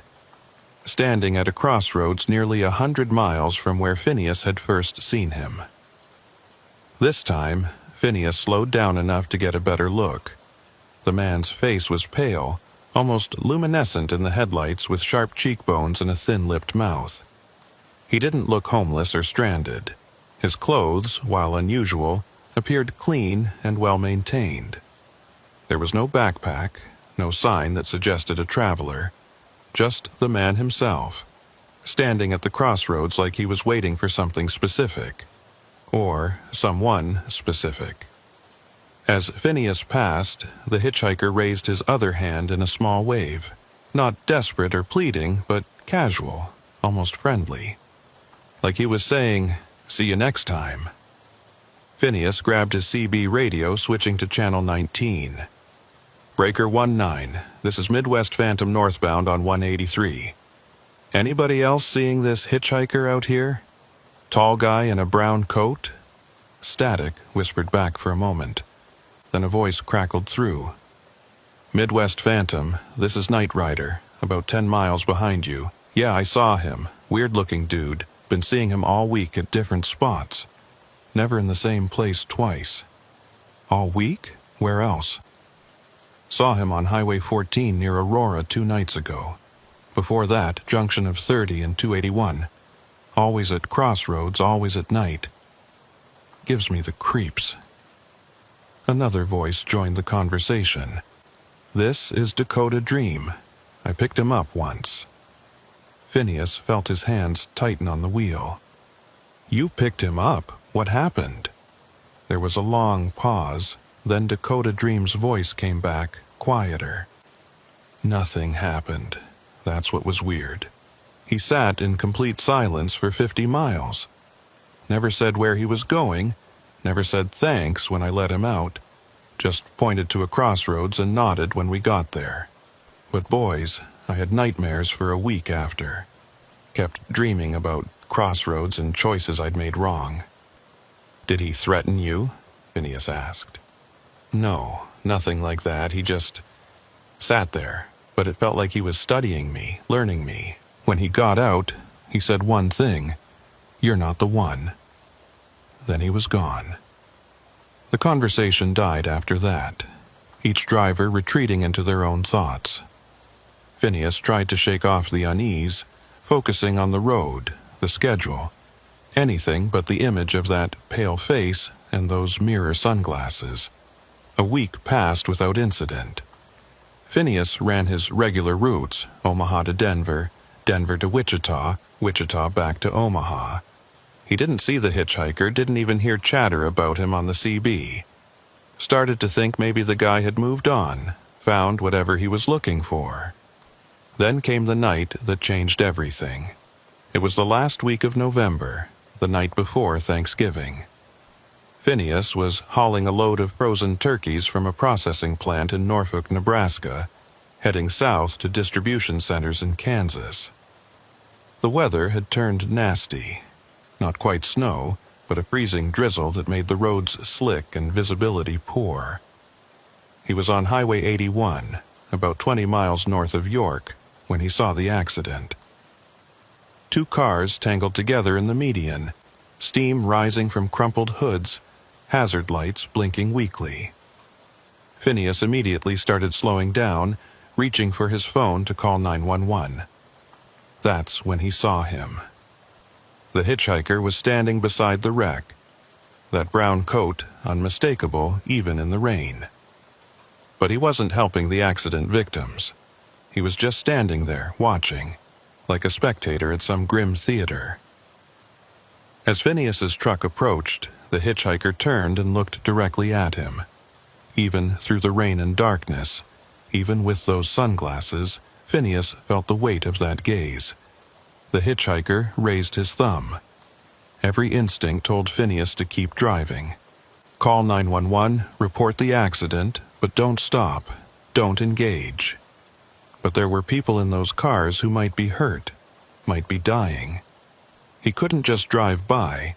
He pulled onto the shoulder about 50 yards past the accident, grabbed his emergency flashlight and first aid kit, and jogged back through the freezing rain. The hitchhiker hadn't moved, still standing there like a statue. "Are they okay?" Phineas called out as he approached. "Has anyone called for help?" The hitchhiker didn't respond, just stood there with that slight smile.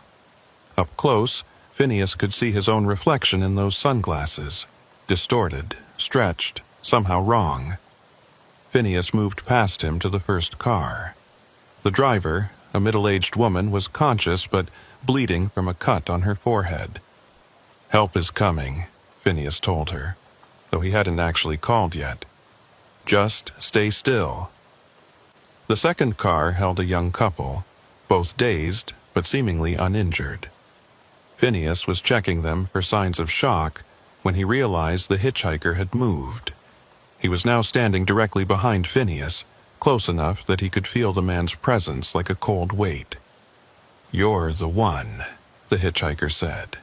His voice was soft, cultured, with an accent Phineas couldn't quite place. "I've been waiting for you, Phineas." Phineas spun around, his heart hammering. "How do you know my name?" The hitchhiker's smile widened. "I know many things. I know you drive these roads 5 nights a week. I know you eat at the Flying J near Grand Island every Tuesday. I know you call your dispatcher Magnolia every evening at 6 to check in. I know you've been driving for 12 years, 3 months, and 16 days. Have you been following me? Stalking me?" Following suggests movement. I've simply been waiting at the crossroads where our paths would intersect. The hitchhiker removed his sunglasses, revealing eyes that were completely black. Not dark brown, not dilated pupils, but black from edge to edge, like pools of oil. "Every driver on these roads eventually comes to a crossroads, Phineas. A moment of choice. Yours is approaching." Phineas backed away, his hand moving instinctively to the knife he kept on his belt. "Stay away from me." The hitchhiker laughed, a sound like wind through dead leaves. "I'm not going to hurt you, Phineas. That's not my purpose. I'm simply here to observe, to witness, to ensure you make the choice you're meant to make." "What choice? What are you talking about?" But the hitchhiker had already turned away, walking back toward the highway. "You'll know when the moment comes, and I'll be there to see it." Sirens became audible in the distance. Phineas looked toward the sound, and when he turned back, the hitchhiker was gone. Not walking away, not hiding in the darkness, simply gone, as if he'd never been there at all. The state troopers and paramedics arrived minutes later. The accident victims were treated and transported, their injuries thankfully minor. When the trooper took Phineas's statement, he mentioned seeing a man at the scene, but didn't elaborate on the conversation. How could he explain eyes like pools of oil and knowledge no stranger should have? He drove the rest of his route in a daze, delivered the turkeys on schedule, and headed home for Thanksgiving. But even surrounded by the warmth of family, the normalcy of turkey and football and pumpkin pie, Phineas couldn't shake the hitchhiker's words. Your crossroads is approaching. The next week, Phineas tried to return to his routine, but everything felt different. Every intersection felt significant, every decision weighted with invisible importance. He started seeing the hitchhiker everywhere. A glimpse in a truck stop mirror, a figure in his peripheral vision that disappeared when he turned to look, always at the edge of sight like a shadow that moved independently of its source. Other drivers started reporting strange experiences, too. A driver named Carl said he'd picked up a hitchhiker matching the description, but when they reached the destination, his passenger seat was empty, though the door had never opened. Another driver, a woman named Betty, swore she'd seen the hitchhiker at 3 different locations simultaneously. Impossible, unless there were multiple people in identical clothes, or unless the rules of physics didn't apply. Magnolia called Phineas one evening, her usually stressed voice carrying an additional edge of concern. Phineas, I need to ask you something strange. Have you been picking up hitchhikers? No, why? I've been getting calls. 3 different drivers say they've seen you with a passenger. Same description every time, tall man in a brown coat. But your logs show you running solo. Phineas felt a chill run down his spine. I haven't picked up anyone, Magnolia, I swear. I believe you, but something weird is happening. Be careful out there, okay? Maybe take a different route for a while. So Phineas did. He switched to running Interstate 80 instead of the smaller highways, stayed away from the isolated crossroads where the hitchhiker seemed to appear. For a week, it worked. No sightings, no strange dreams, no feeling of being watched. Then came the night of December 15th. Phineas was hauling a load of industrial equipment from Council Bluffs to North Platte, fighting through the first real snowstorm of the season. Visibility was down to maybe 30 feet, the wind pushing his trailer sideways with every gust. He should have pulled off, found a truck stop to wait out the weather, but he was behind schedule and Magnolia had emphasized how important this delivery was. He was crawling along at 25 miles per hour when he saw the lights in his mirror. A vehicle coming up fast, way too fast for the conditions.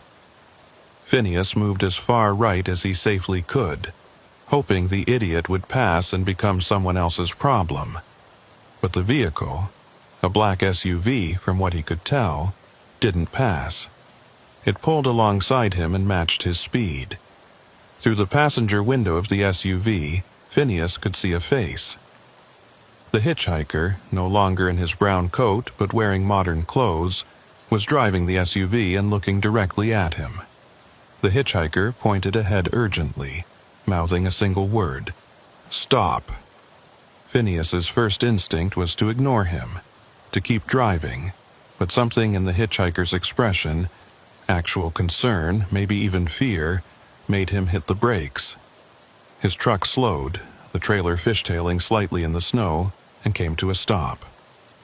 Seconds later, barely visible through the snow, a massive pileup materialized out of the white. A dozen vehicles tangled together, completely blocking the highway. If Phineas had continued at his current speed, he would have plowed right into it. The black SUV had vanished. When Phineas looked around, heart still pounding from the near miss, he saw the hitchhiker standing beside his truck, back in the brown coat, those black eyes reflecting the emergency lights that were starting to appear through the snow. Phineas rolled down his window. "You saved me." "No," the hitchhiker said. "You saved yourself by choosing to trust. That was your first crossroads." "First, how many are there?" "3. Always 3. The second comes soon." The hitchhiker started walking backward into the snow, fading into the white. "And Phineas, when it comes, remember, the obvious choice isn't always the right choice." Emergency vehicles arrived, working to clear the pileup. It took 3 hours before traffic could move again. During that time, Phineas sat in his cab trying to process what had happened. The hitchhiker had saved his life, but why? What did he mean by 3 crossroads? When he finally delivered his load and called Magnolia to report the delay, she was unusually quiet. Then she said, "Phineas, I need to tell you something. That load you're carrying, it's not just industrial equipment. There are sealed containers in there with medical supplies, experimental drugs for a children's hospital in Denver. If they don't get them in the next 12 hours, 3 kids on the transplant list won't make it. Why didn't you tell me?" "Company policy. We're not supposed to inform drivers about medical cargo. Too much pressure. Too much liability if something goes wrong. But with this weather, with the delays, I thought you should know. You need to make a choice. The safe route will take too long. The dangerous route through the mountains might get you there in time." The second crossroads. Phineas looked at the 2 possible routes on his GPS. The safe route followed the interstate, longer but maintained and monitored. The dangerous route cut through secondary roads in the mountains, shorter but in this weather, potentially deadly. He thought about the hitchhiker's words. The obvious choice isn't always the right choice. The obvious choice was to take the safe route, preserve his own life, follow company protocol, avoid unnecessary risk. But 3 children were depending on medicine he was carrying. He turned toward the mountains. The next 6 hours were the longest of Phineas's career. The mountain roads were ice-covered, with visibility near zero and drop-offs that meant certain death if he miscalculated a turn. 3 times he had to stop and chain up, his fingers numb from the cold. Twice he felt the trailer start to jackknife and had to perform controlled corrections that left him shaking with adrenaline. But he made it, rolled into the hospital loading dock with 2 hours to spare. The medical staff was waiting, rushed the containers inside. Later, Magnolia told him all 3 children had received their treatment successfully. "You could have died," she said. "That was incredibly reckless. Maybe, but it was the right choice." There was a pause. "Phineas, I've been doing some research. Other dispatchers in the company have been reporting similar things. Drivers seeing a strange hitchhiker, making unusual decisions that turn out to save lives. It's like someone or something is guiding certain drivers to be where they need to be. You think I'm crazy? No. I think something bigger than us is happening on these roads. Be careful, Phineas. If there really are 3 crossroads, you've got 1 more coming." The 3rd crossroads came 2 weeks later, just before Christmas.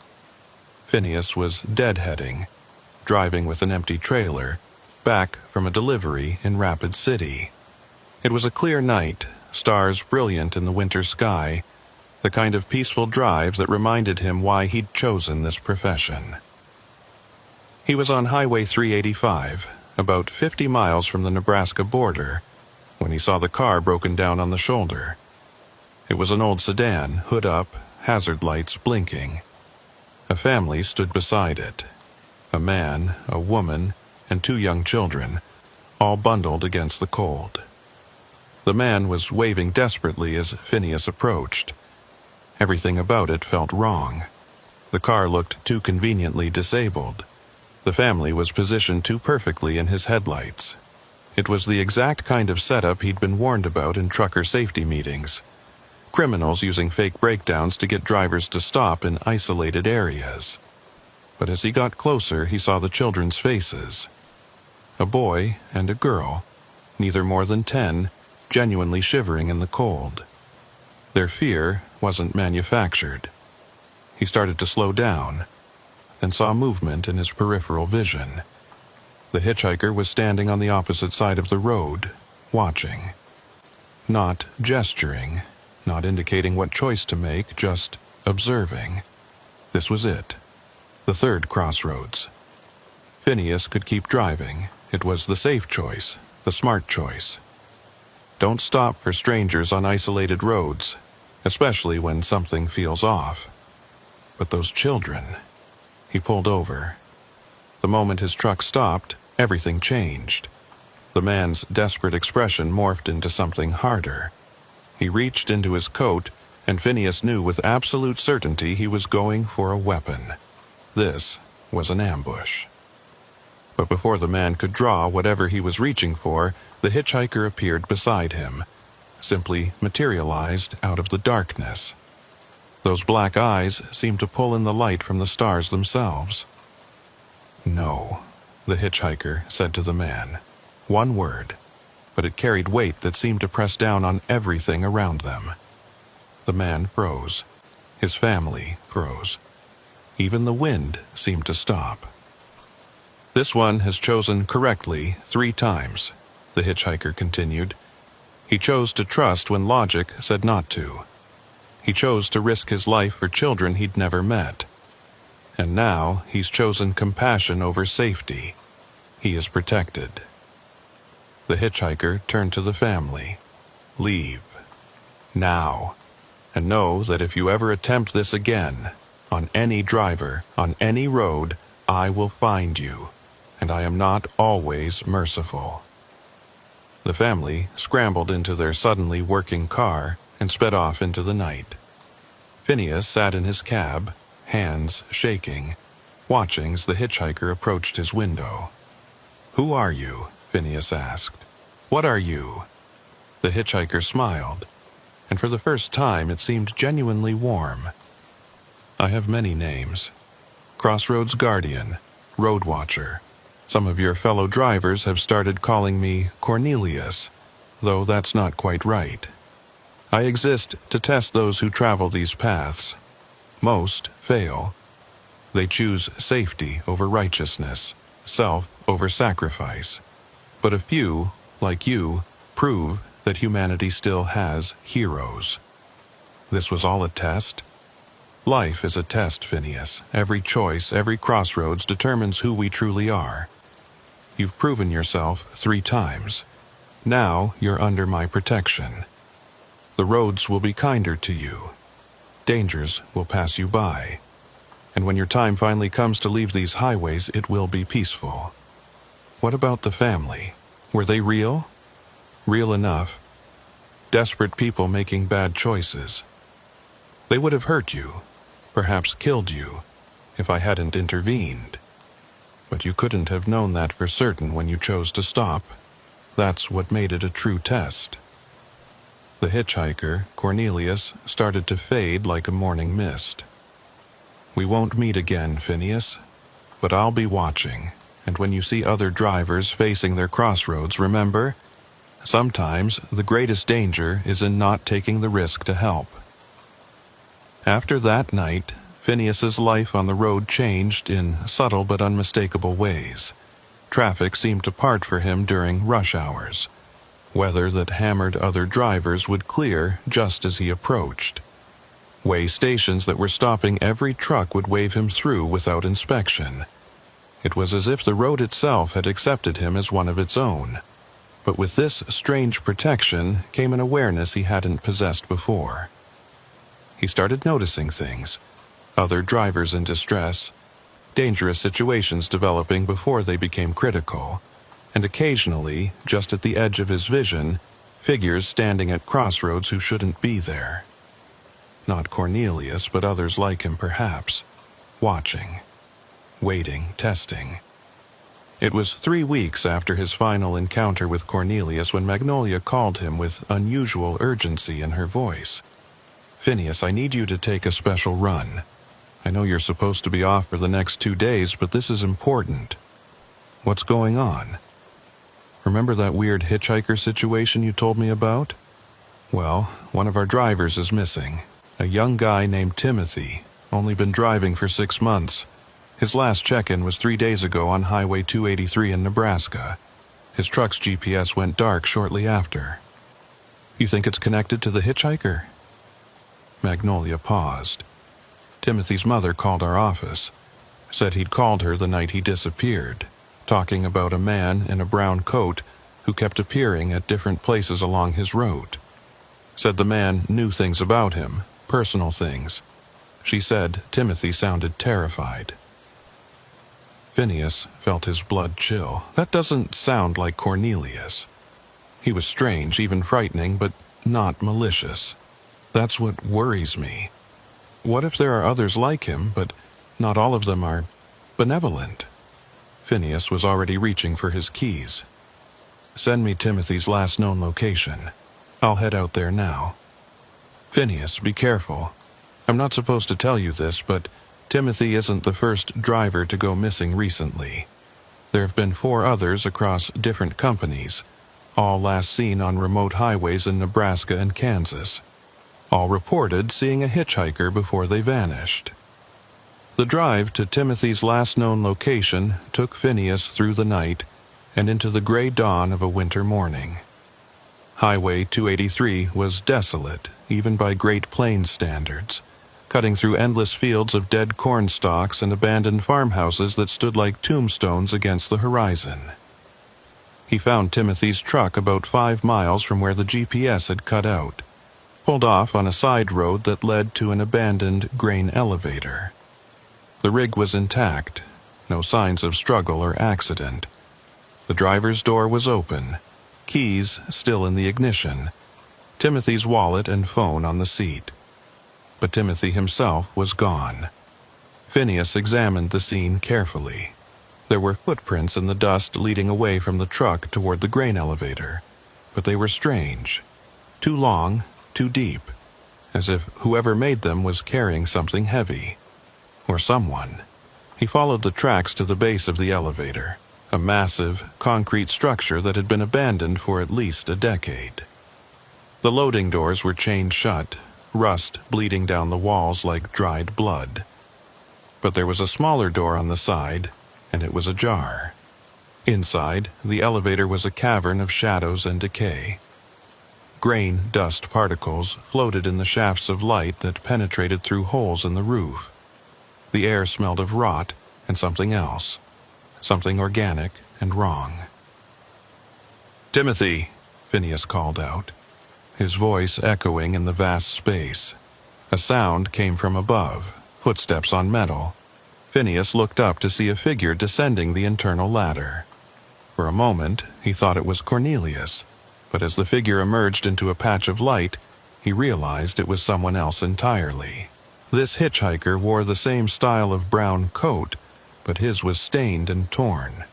His hair was wild, unkempt, and his eyes were black like Cornelius's, but where Cornelius's had been deep and measuring, these were hungry, predatory.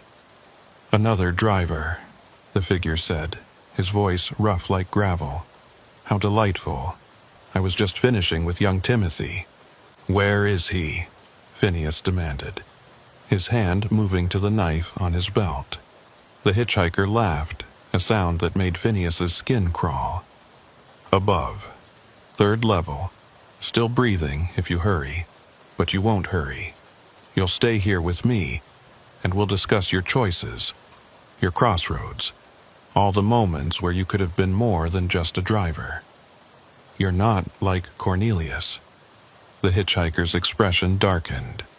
Cornelius, that sanctimonious guardian, always testing, always judging, always protecting those he deems worthy. But what about those who fail his tests? What about those who choose wrong at their crossroads? Someone has to collect them. Collect them? Every road has 2 directions, driver. Cornelius guides those who choose correctly. I take the others. The ones who choose self-preservation over sacrifice. The ones who drive past accidents without stopping. The ones who see suffering and accelerate. The hitchhiker moved closer, and Phineas could smell something like sulfur and old leather. "Tell me, how many have you passed by? How many times did you choose the easy path before Cornelius found you worthy?" Phineas backed toward the ladder. "I'm taking Timothy and leaving." "No, you're not." The hitchhiker moved with impossible speed, suddenly standing between Phineas and the ladder. "You've been marked by Cornelius, protected. That makes you special. If I can turn you, make you fail a crossroads now, after you've been deemed worthy, well, that would be quite the accomplishment.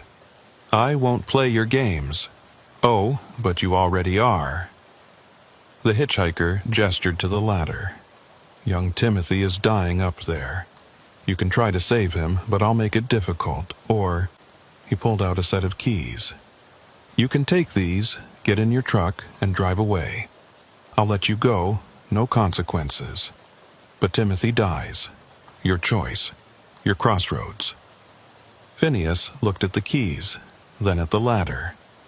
The smart choice was to leave, get help, come back with police. But by then, Timothy would be dead. And despite what the hitchhiker said, Phineas doubted he'd be allowed to simply leave. "You're not giving me a real choice," Phineas said. "Either option serves your purpose." The hitchhiker smiled, revealing teeth that were too sharp, too numerous. "Every choice serves someone's purpose. The question is whose purpose you'll serve." Phineas made his decision. He charged directly at the hitchhiker, not toward the ladder, but at the creature itself. The hitchhiker, surprised, stumbled backward. Phineas grabbed the brown coat and used his momentum to slam the hitchhiker into the concrete wall. "Wrong choice," the hitchhiker snarled, his form seeming to ripple and distort. "You can't fight me." "I'm not trying to fight you," Phineas said, pulling something from his pocket. His phone, which he'd activated to record. "I'm documenting you." The hitchhiker's black eyes widened as he saw the phone. "No. No recordings. That's not allowed." "By whose rules?" Phineas backed away, keeping the phone trained on the hitchhiker. "Cornelius never minded being seen. Only creatures that live in shadow fear the light." The hitchhiker let out a shriek that sounded like tearing metal and launched himself at Phineas. But as he moved, his form began to dissolve, becoming translucent. The phone's simple act of observation, of recording, seemed to be undoing him. "This isn't over," the hitchhiker howled as he faded. "Others will come. The failed ones always need collecting." And then he was gone, leaving only the smell of sulfur and a scorch mark on the concrete floor. Phineas didn't waste time pondering what had happened. He scrambled up the ladder to the third level where he found Timothy. The young driver was unconscious, pale, with strange marks on his neck that looked like frostburn. But he was breathing. It took all of Phineas's strength to carry Timothy down the ladder and back to his truck. He called 911, then Magnolia, then sat with Timothy until the ambulance arrived.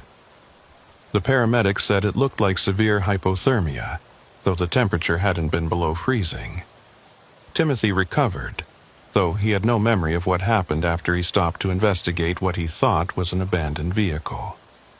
The other missing drivers were never found, and Phineas didn't want to think about what that meant. Magnolia arranged for Phineas to meet with investigators, but when he showed them the video from the grain elevator, all it showed was shadows and dust. The hitchhiker, whatever he truly was, didn't show up on the recording. "Maybe some things aren't meant to be documented," the lead investigator said, though his expression suggested he'd seen unexplainable things before. After that incident, Phineas started carrying more than just his phone. He kept salt in his truck. Old trucker superstition said it was protection against evil. He had a small mirror attached to his keychain, another bit of folklore about revealing true forms. And he started paying closer attention to the stories other drivers told at truck stops. There were more hitchhikers out there. Some, like Cornelius, seemed to test and protect. Others, like the one in the grain elevator, preyed on drivers who made the wrong choices or simply had the bad luck to stop in the wrong places. And then there were stories of others. Hitchhikers who offered deals, who promised shortcuts that led nowhere good, who left drivers changed in ways they couldn't quite explain. A month after the Timothy incident, Phineas was running his regular route when he got an unexpected passenger. Not a hitchhiker, but Magnolia herself, who decided she needed to understand what was happening to her drivers. "I've been dispatching for 20 years, she said, settling into the passenger seat with obvious discomfort. She wasn't used to being in trucks, just directing them. But in the last year, things have gotten strange. Drivers disappearing, others reporting impossible things, and then there's you. What about me? Your delivery rate has improved by 30%. You never hit bad weather. You never get stopped for inspection. It's like you've got a guardian angel." "Or a guardian hitchhiker," Phineas muttered. They were passing through western Nebraska when Magnolia saw her first crossroads figure. It wasn't Cornelius or the malevolent one from the grain elevator, but a woman in a faded dress standing at the intersection of two county roads. She was young, maybe 20, with long blonde hair that moved in a wind that wasn't blowing. "Do you see her?" Magnolia whispered. "I see her. Don't look directly at her. Some of them take that as an invitation." "Some of them? How many are there?" "No one knows for sure, but the old-timers at truck stops tell stories. They say the highways have always had watchers. Spirits, demons, angels, whatever you want to call them. They're drawn to the crossroads, to the places where decisions are made." They passed the woman without incident, but Magnolia was pale.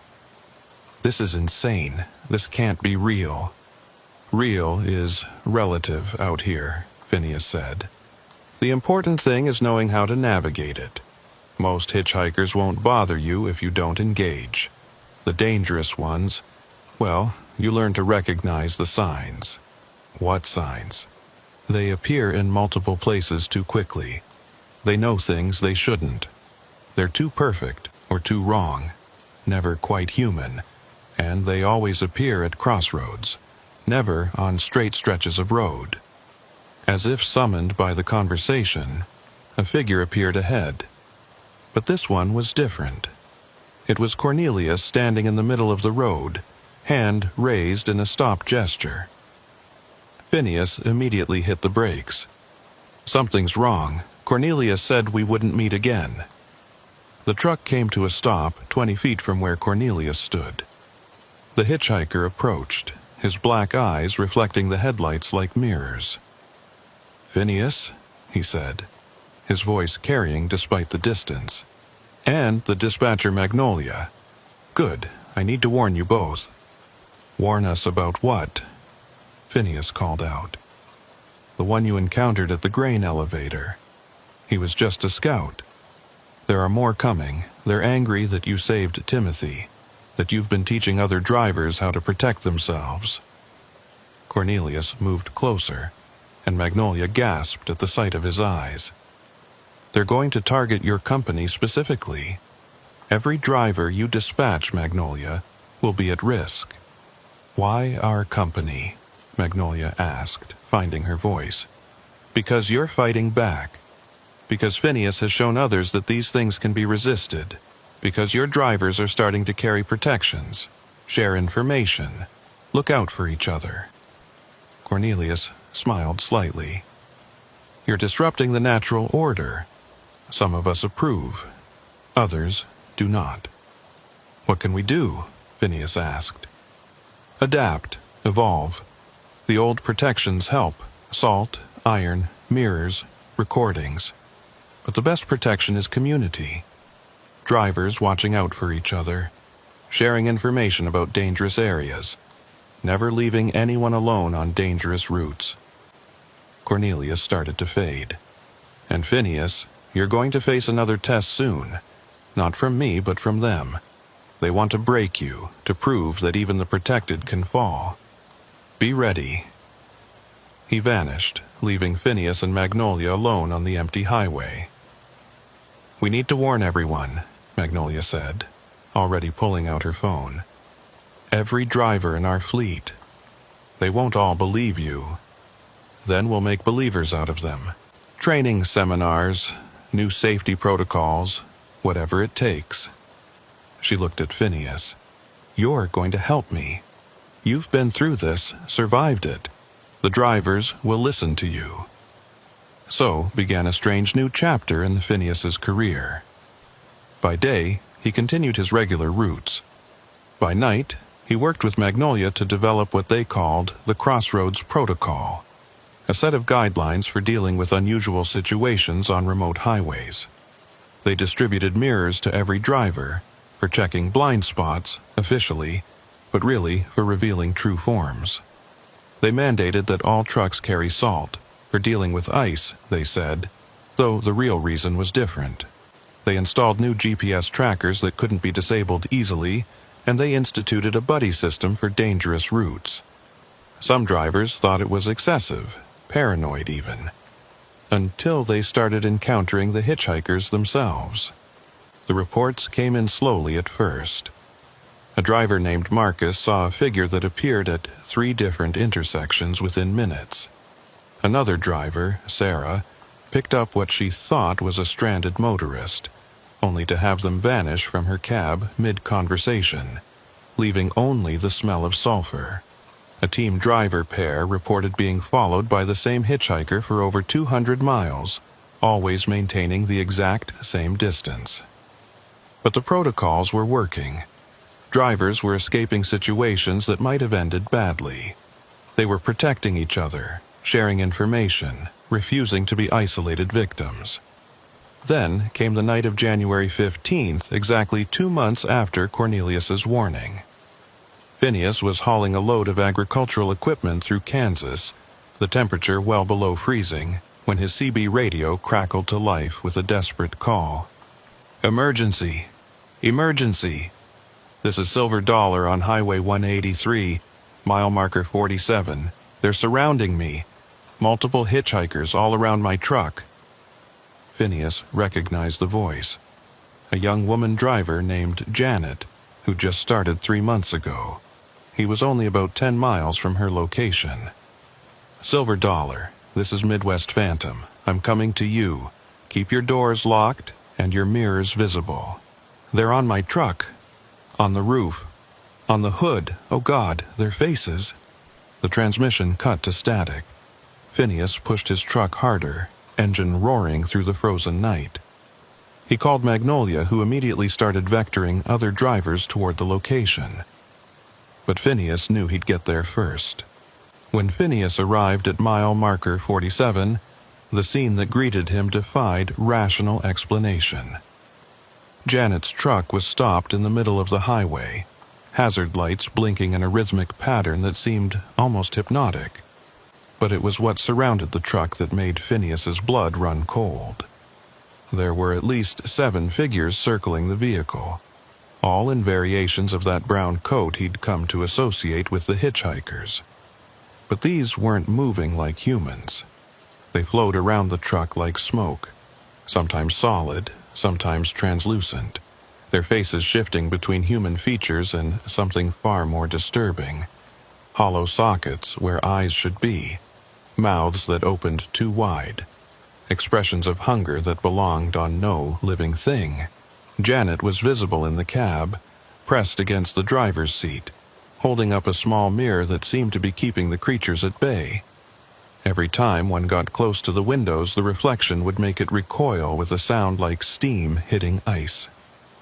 Phineas didn't hesitate. He'd learned from his encounter at the grain elevator that these things, whatever they were, had rules they had to follow. He grabbed his emergency kit. Salt, mirrors, his phone set to record, and something new he'd added after talking with an old trucker at a rest stop. An iron crowbar that had been blessed by 3 different religious leaders. He also activated the new emergency broadcast system Magnolia had installed in all company trucks. Code black at mile marker 47 on Highway 183. Multiple hostile entities. Driver in immediate danger. All available units respond. The responses came immediately. Big Thunder, 8 minutes out. Kansas Wind, 12 minutes. Night Rider, 15 minutes. Phineas stepped out of his truck, the crowbar in one hand, his phone recording in the other. The hitchhikers immediately noticed him, 3 of them peeling away from Janet's truck to approach him. "The protected one," they said in unison, their voices overlapping like a broken echo. "You should not have come." "Let her go," Phineas said, his voice steadier than he felt. "She's not part of whatever grievance you have with me. Everyone is part of it now," the lead hitchhiker said. This one was more solid than the others, more defined. Phineas recognized him as the one from the grain elevator, somehow returned despite seeming to dissolve. "You've taught them to resist, taught them to protect themselves. The harvest has become difficult.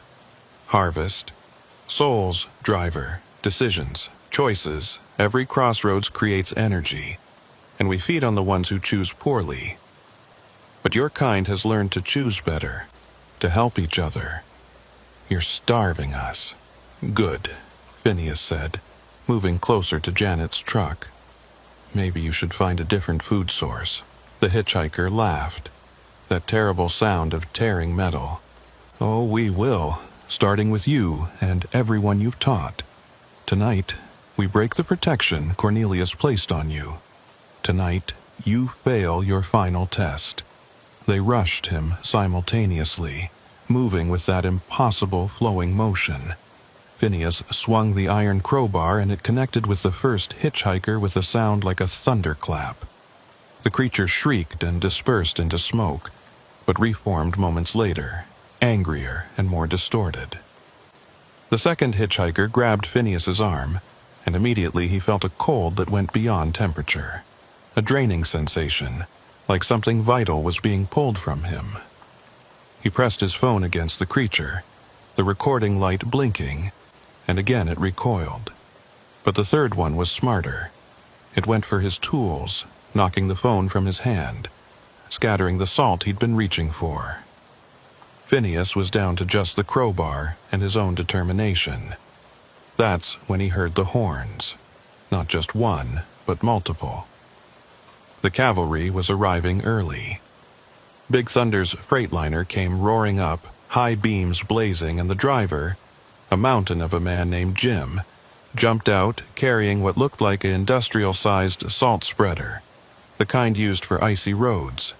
He started firing it at the hitchhikers, and where the salt hit them, they sizzled and pulled back. Kansas Wind arrived next, driven by the wife and husband team of Amy and Carl. They had mirrors mounted all over their truck, turning it into a rolling disco ball of reflections. The hitchhikers couldn't even look at it directly. More trucks arrived. Night Rider, Desert Rose, Steel Phoenix.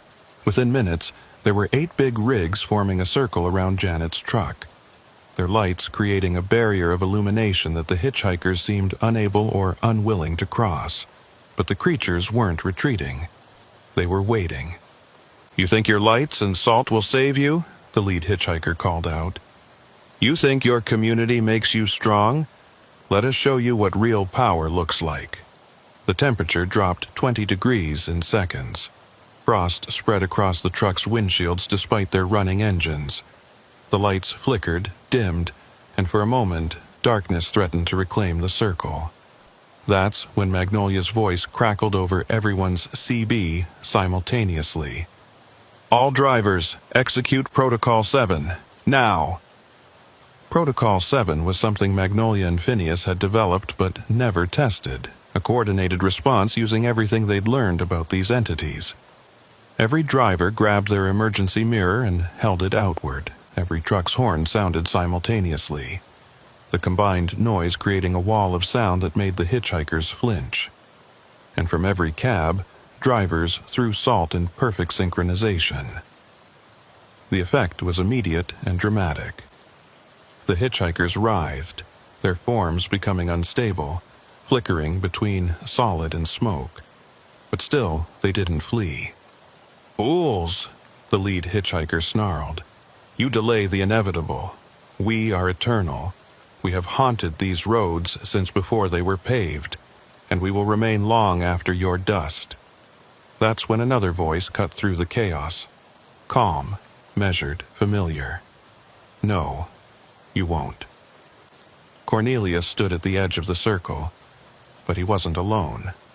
Behind him were others, dozens of figures in brown coats, but these radiated a different energy.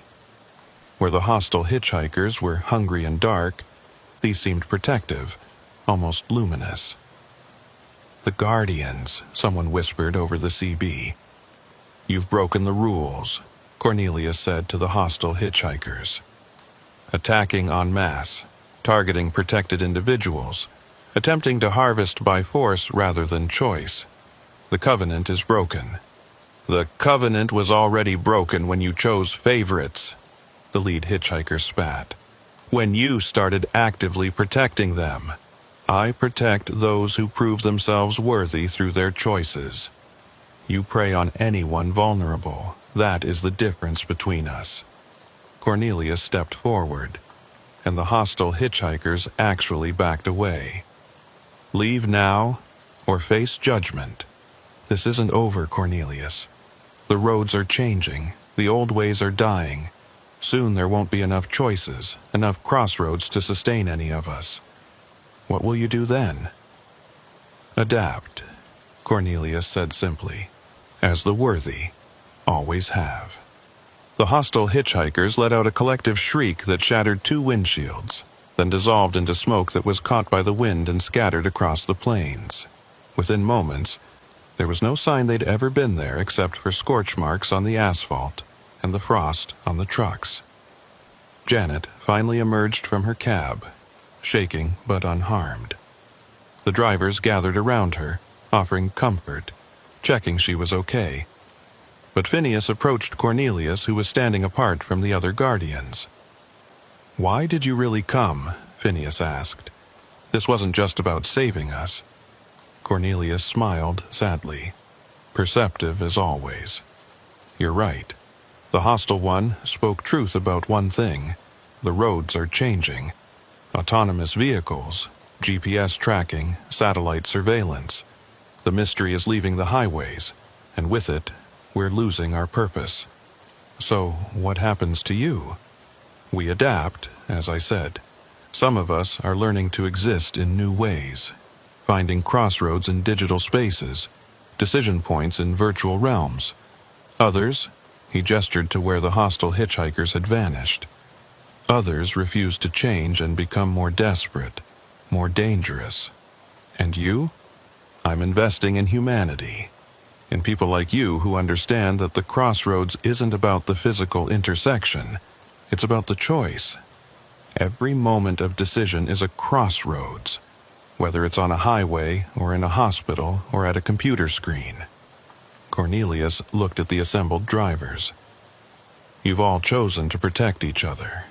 That creates a different kind of energy, one that sustains guardians like myself. So we're feeding you? In a way, but it's symbiotic. We protect, you choose rightly. The energy of those good choices strengthens us to protect more. It's the opposite of what the hostile ones do. They feed on fear and failure, creating more of both." Magnolia had been listening, having arrived in a company pickup. "How do we know which ones are guardians and which ones are hostile?" "You'll learn," Cornelius said. "The same way you learn to read the weather, traffic patterns, dangerous drivers. It becomes instinct." He started to fade, as did the other guardians. "But remember, not all hitchhikers are us. Some are just people needing help. Don't let fear make you drive past someone truly in need." As the guardians vanished, the drivers stood in a circle, processing what they'd witnessed. Finally, Big Thunder Jim broke the silence. "So, Anyone else thinking we need to update the protocol manual? The tension broke with nervous laughter. They spent the next hour there on that highway, sharing stories, updating each other on what they'd learned, strengthening the bonds that had saved them. Janet, still shaken but finding her voice, asked Phineas, "Does it get easier? Seeing them, dealing with them?" "No," Phineas answered honestly, "but you get stronger, and you're never alone in it." Over the following weeks, the attacks decreased dramatically. Word had apparently spread in whatever realm the hitchhikers inhabited that this particular company's drivers were protected, organized, and not easy targets. Other companies started reaching out to Magnolia, wanting to know about their safety protocols, their success rate in keeping drivers safe. Magnolia, with Phineas's help, started an informal network, the Crossroads Coalition. They shared information about dangerous routes, suspicious patterns, protection methods that worked. They couldn't go public with the truth. Who would believe them? But they could teach practical safety measures that happened to also work against supernatural threats. The coalition grew. Trucking companies across the Midwest joined, their drivers trained in the subtle art of recognizing and avoiding the dangerous hitchhikers while still helping real humans in need. They developed a classification system.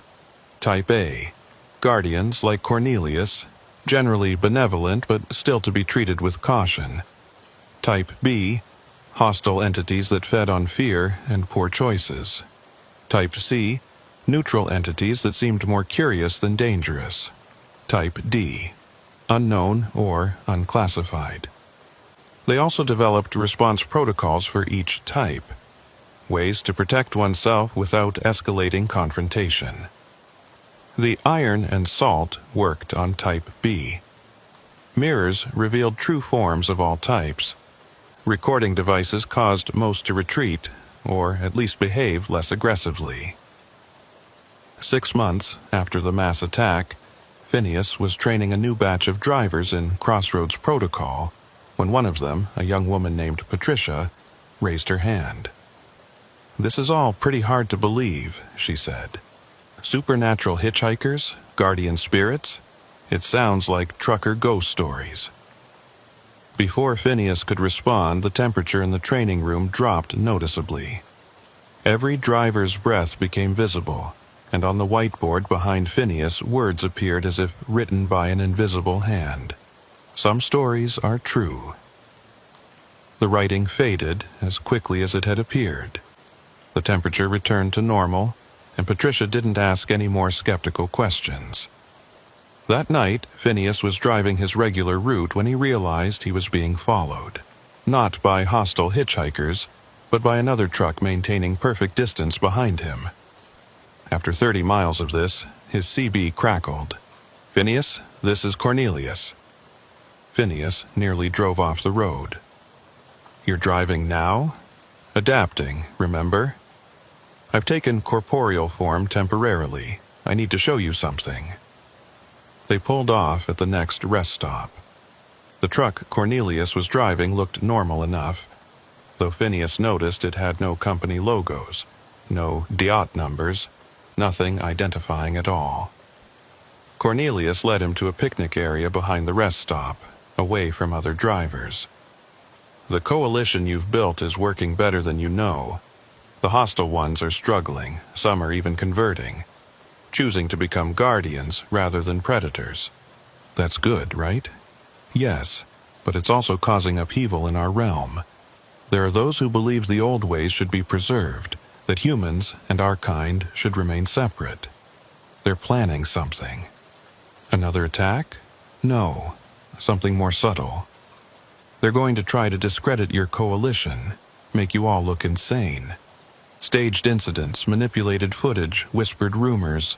They want to destroy the trust you've built. How do we stop them?" Cornelius smiled. "By being exactly what you are. Good people making right choices. Truth has a way of surviving lies, especially when it's backed by consistent action. Keep protecting each other. Keep teaching others. Keep choosing correctly at every crossroads. That's it? That's your advice? Sometimes the simplest path is the strongest, but also... Cornelius pulled out what looked like an old CB radio, its surface etched with symbols that seemed to shift when Phineas looked at them directly. Keep this in your truck. If things get truly dire, use Channel 13 and say Crossroads Emergency. It will summon help. Guardian help? The best kind of help. Drivers who faced their tests and passed, living and otherwise. The fellowship of the road extends beyond what you might imagine. Phineas took the radio, feeling its unusual weight. Why are you helping us so much? Because in all my existence watching these roads, I've rarely seen humans organize against the darkness so effectively. You're not just surviving encounters. You're building community, creating light where there was shadow. That deserves protection. As Cornelius returned to his impossible truck and pulled back onto the highway, Phineas stood in the rest stop, pondering everything that had happened since that first sighting over a year ago. His life had become something he never could have imagined. Part trucker, part protector, part teacher of impossible realities. His phone buzzed with a message from Magnolia. 3 new companies want to join the coalition. Also, Timothy from the grain elevator incident wants to become an instructor. Says he owes it to others to share what he learned. When can you meet with them? Phineas smiled. The network was growing. The light was spreading. Whatever the hostile entities planned, they would face it together. The fellowship of the road, as Cornelius had called it, was stronger than any individual threat. He climbed back into his truck, placed the strange CB radio carefully in his emergency kit, and pulled back onto the highway. Somewhere out there, at crossroads yet unseen, other drivers were facing their tests. Some would pass, some would fail, but increasingly they wouldn't face them alone. The road stretched endlessly ahead, full of dangers both mundane and supernatural. But it was also full of guardians, both human and otherwise, watching over those who traveled through the night. And Phineas was proud to be among them. The sabotage began subtly, just as Cornelius had warned. It started with edited videos appearing on social media, footage of truckers talking about hitchhiker protocols, but manipulated to make them sound delusional. A driver explaining the salt protection became, through clever editing, a ranting conspiracy theorist talking about demon possession. A safety meeting about mirror placement was recut to look like a cult gathering. Magnolia called Phineas at 3 a.m., her voice tight with stress. "We've got a problem. 3 companies just pulled out of the coalition. They're saying we're making their drivers paranoid that we're spreading mass hysteria. The hostile ones are moving against us, just like Cornelia said they would. It's worse than that. The Department of Transportation is launching an investigation into our unsafe practices. They're particularly concerned about drivers carrying unauthorized items like blessed crowbars and industrial salt spreaders." Phineas sat up in his sleeper berth, fully awake now. They can't shut down basic safety equipment. They can if they frame it as mental health concerns. There's talk of mandatory psychological evaluations for any driver who reports seeing unusual hitchhikers. The trap was elegant in its simplicity. Discredit the witnesses, pathologize the protectors, and the highways would once again become hunting grounds for the hostile entities. "We need to call a gathering," Phineas said. "Every driver in the coalition. This weekend at the old truck stop on Highway 281. That place has been closed for 2 years. Exactly. No cameras, no outsiders, just us and whoever else shows up." That weekend, over 200 drivers converged on the abandoned truck stop. They came in convoys watching each other's backs, mirrors, and salt at the ready. As the sun set over the Nebraska plains, Phineas stood on the hood of his truck to address the crowd. "They want us divided," he called out. They want us questioning ourselves, questioning each other. But everyone here knows the truth. We've seen them, we've faced them, we've protected each other from them. A younger driver named Marcus raised his hand. But what if they're right? What if we're just seeing things because we expect to see them? Mass hysteria is a real phenomenon. Before Phineas could respond, the temperature plummeted. Every breath became visible. The abandoned truck stop's old neon sign flickered to life. Impossibly, since the power had been cut years ago.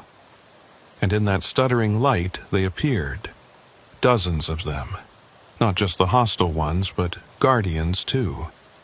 Type C neutrals, and others that didn't fit any category they'd established. They stood at the edges of the gathering, visible to all, undeniable in their presence. Cornelius stepped forward from among the guardians. You wanted proof of your sanity. Here it is. We show ourselves to all of you together, so there can be no doubt. The lead, hostile hitchhiker emerged from his group, that same one Phineas had encountered multiple times. This proves nothing. They'll say it was mass hallucination, group psychology, a shared delusion. Then we'll give them something that can't be explained away, Cornelius said. He raised his hand, and every truck in the lot, all 200 plus, started simultaneously. Not just the engines, but the radios, all tuning to the same frequency, all playing the same message. We are the watchers at the crossroads. We have existed as long as humans have faced choices. We are not your enemies unless you make us so. We are not your friends unless you earn it. We simply are, and we witness. The message repeated in dozens of languages recorded on hundreds of phones. But when the drivers later tried to play back the recordings, they would find something interesting. The message was different for each person, personalized, containing information only they would know. Undeniable proof that something beyond mass hysteria had occurred. The hostile hitchhiker snarled. You break our laws, Cornelius. Direct intervention, mass revelation, the consequences are mine to bear, Cornelius interrupted. These humans have earned the right to know they're not insane. They've built something unprecedented, a network of protection that spans thousands of miles. They deserve the truth. What happened next would be debated in truck stops for years to come. The hostile entities and the guardians faced each other across the lot, tension building like the air before a tornado. Then, from the crowd of drivers, someone started singing. It was Janet, the young driver who'd been surrounded just months before. She sang, "This land is your land," her voice shaky but growing stronger. Other drivers joined in. A song every American knew. A song about roads and traveling and belonging. The effect on the entities was immediate. The hostile ones writhed as if in pain, while the guardians seemed to grow more solid, more present. By the second verse, half the drivers were singing. By the third, it was everyone. The lead hostile hitchhiker screamed, a sound that shattered windshields and set off every car alarm for miles. This isn't over. The roads belong to us. They've always belonged to us. No, said a new voice. It was Timothy, the driver Phineas had saved from the grain elevator. He stepped forward, still bearing the frost scars on his neck. The roads belong to whoever travels them with purpose, and our purpose is to help each other get home safe. The hostile entities retreated, dissolving into smoke that was pulled apart by the prairie wind. But before the lead one vanished completely, he locked eyes with Phineas. You've won this battle, but the war continues. Every crossroads, every choice, will be waiting, and one day, you'll choose wrong. Maybe, Phineas replied, but not today, and not alone. The entity vanished with a final shriek. The Guardians remained a moment longer. Cornelius approached the gathered drivers. "You've done something remarkable. You've created your own protection, your own light in the darkness. We'll continue to watch, to guard when needed, but you don't need us as much as you think. The real protection comes from each other." He turned to Phineas specifically. "The radio I gave you, you won't need it for summoning help. Use it to coordinate, to build. The Fellowship of the Road is yours to shape now."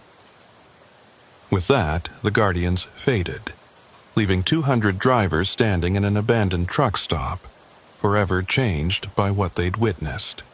The investigation by the Department of Transportation found nothing actionable. The videos of the mass gathering showed only truckers having what appeared to be a safety meeting. The personalized messages on their phones were dismissed as an elaborate prank, though no one could explain how it was accomplished. More importantly, the attacks on drivers virtually ceased. Word had spread in whatever realm the hostile entities inhabited. These roads were protected. The drivers were organized, alert, and united. Easier prey existed elsewhere. The Crossroads Coalition not only survived but thrived. It evolved from a defensive network into something more, a true fellowship. Drivers helped each other not just with supernatural threats, but with everyday challenges. Breakdowns, difficult dispatchers, family emergencies. The network responded to all of it. Magnolia was promoted to regional director, her success with driver safety earning recognition even if the true reasons remained hidden. She used her new position to spread the coalition's practices wider, always couched in terms of conventional safety and mental health support. A year after the gathering at the abandoned truck stop, Phineas was training a new group of drivers when one asked, "Do you still see them, the hitchhikers?" "Sometimes," Phineas admitted. "But it's different now. The hostile ones keep their distance. The Guardians appear occasionally, usually just to observe. And sometimes I see new ones, entities that seem curious about what we've built." "Are you ever afraid?" "Fear isn't the opposite of courage. It's a component of it. Yes, I'm afraid sometimes, but I'm never afraid alone. That makes all the difference." His phone buzzed with a message from an unknown number. When he opened it, there was just a single line of text. "Third crossroads completed. The fourth is yours to define. See." Phineas smiled. Cornelius was still watching, still testing, but now the tests were different. They weren't about individual choices at isolated crossroads. They were about building something larger, creating a network of light that made the darkness retreat. 3 months later, Phineas was approached by a documentary filmmaker who'd heard rumors about the coalition. She wanted to tell their story, the real story, not the sanitized version they gave to officials. "People won't believe it," Phineas warned her. "Maybe not, but those who need to hear it will. Every industry, every profession has its shadows. Maybe showing how you've dealt with yours will help others do the same." The documentary was never picked up by major networks, but it spread through streaming services and truck stop DVDs. It became required viewing for new coalition members, a reminder that the impossible was just another challenge to overcome together. On a cold December night, exactly 3 years after his first sighting of Cornelius, Phineas was driving through Nebraska when he saw a familiar figure at a crossroads. The tall man in the brown coat, sunglasses despite the darkness, thumb extended. This time, Phineas stopped. Cornelius climbed into the passenger seat, solid and present in a way he'd never been before. "I wanted to thank you," Cornelius said simply. "For what?" "For showing us another way. The hostile ones are learning that fear isn't the only energy that sustains. Some are converting, becoming guardians. Others are finding different paths entirely. The roads are changing because you changed them. We just did what truckers do. Looked out for each other." Cornelius smiled. You did more than that. You proved that humanity doesn't need us to define your crossroads. You're capable of creating your own, of choosing paths we never imagined. They drove in comfortable silence for 50 miles. As they approached another crossroads, Cornelius spoke again. This is where I leave you. But Phineas, remember, every end is a beginning. The fellowship you've built will outlast all of us. It will evolve, adapt, face new challenges, but its core will remain. Drivers protecting drivers. Light pushing back darkness. Choices made in community rather than isolation. Will I see you again? Every time you help another driver, every time you choose correctly at a crossroads, you'll see me.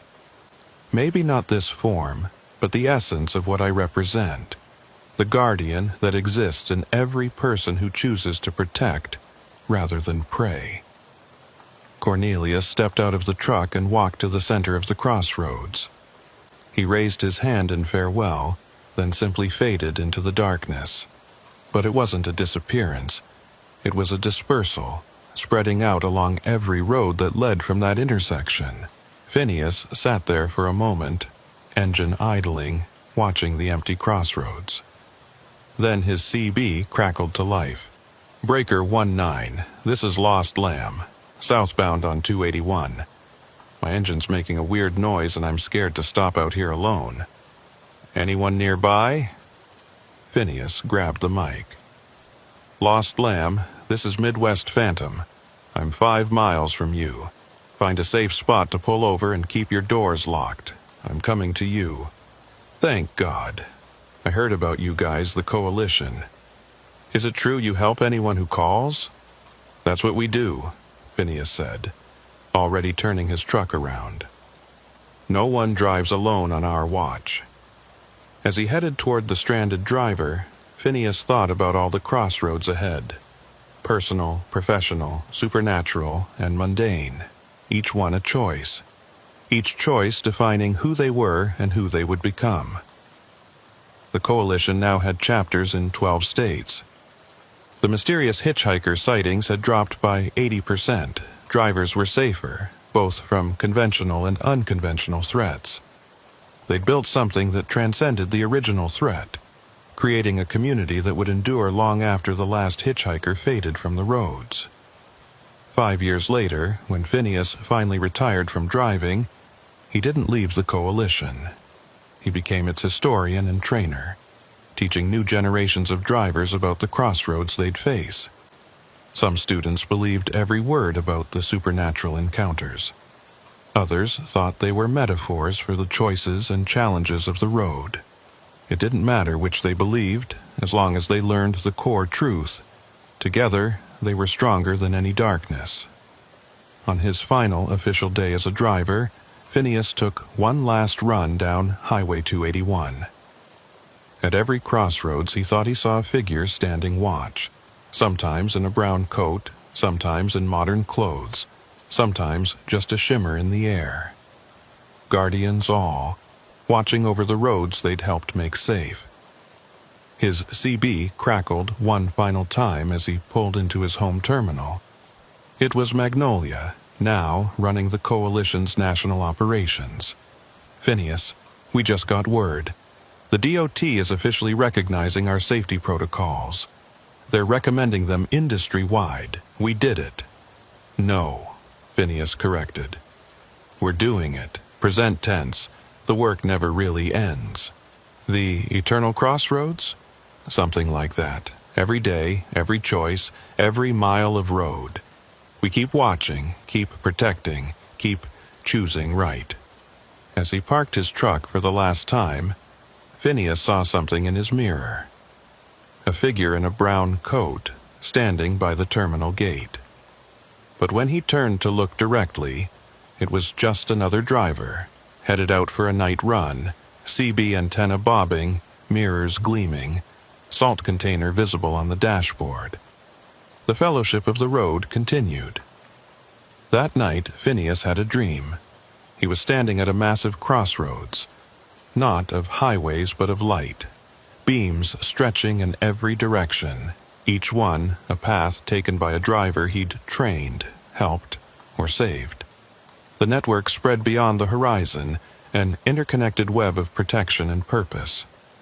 Cornelius stood beside him in the dream, looking at the same view. "This is what you built," the Guardian said. "Not just safety protocols or corporate coalitions, but this, a living network of human courage and compassion. What happens to it now?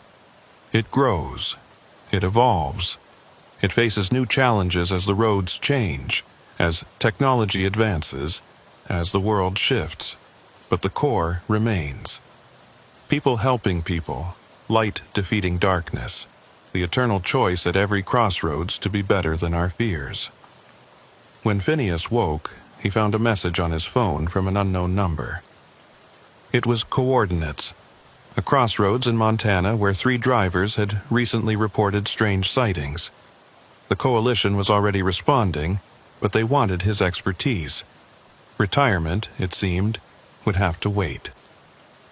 The road was calling, and when the road called, the fellowship answered. Together, always together, choosing the right path at every crossroads, creating light in the darkness 1 mile at a time. In the end, that's all any of us can do. Face our crossroads with courage, help others face theirs, and trust that together we're stronger than whatever waits in the shadows.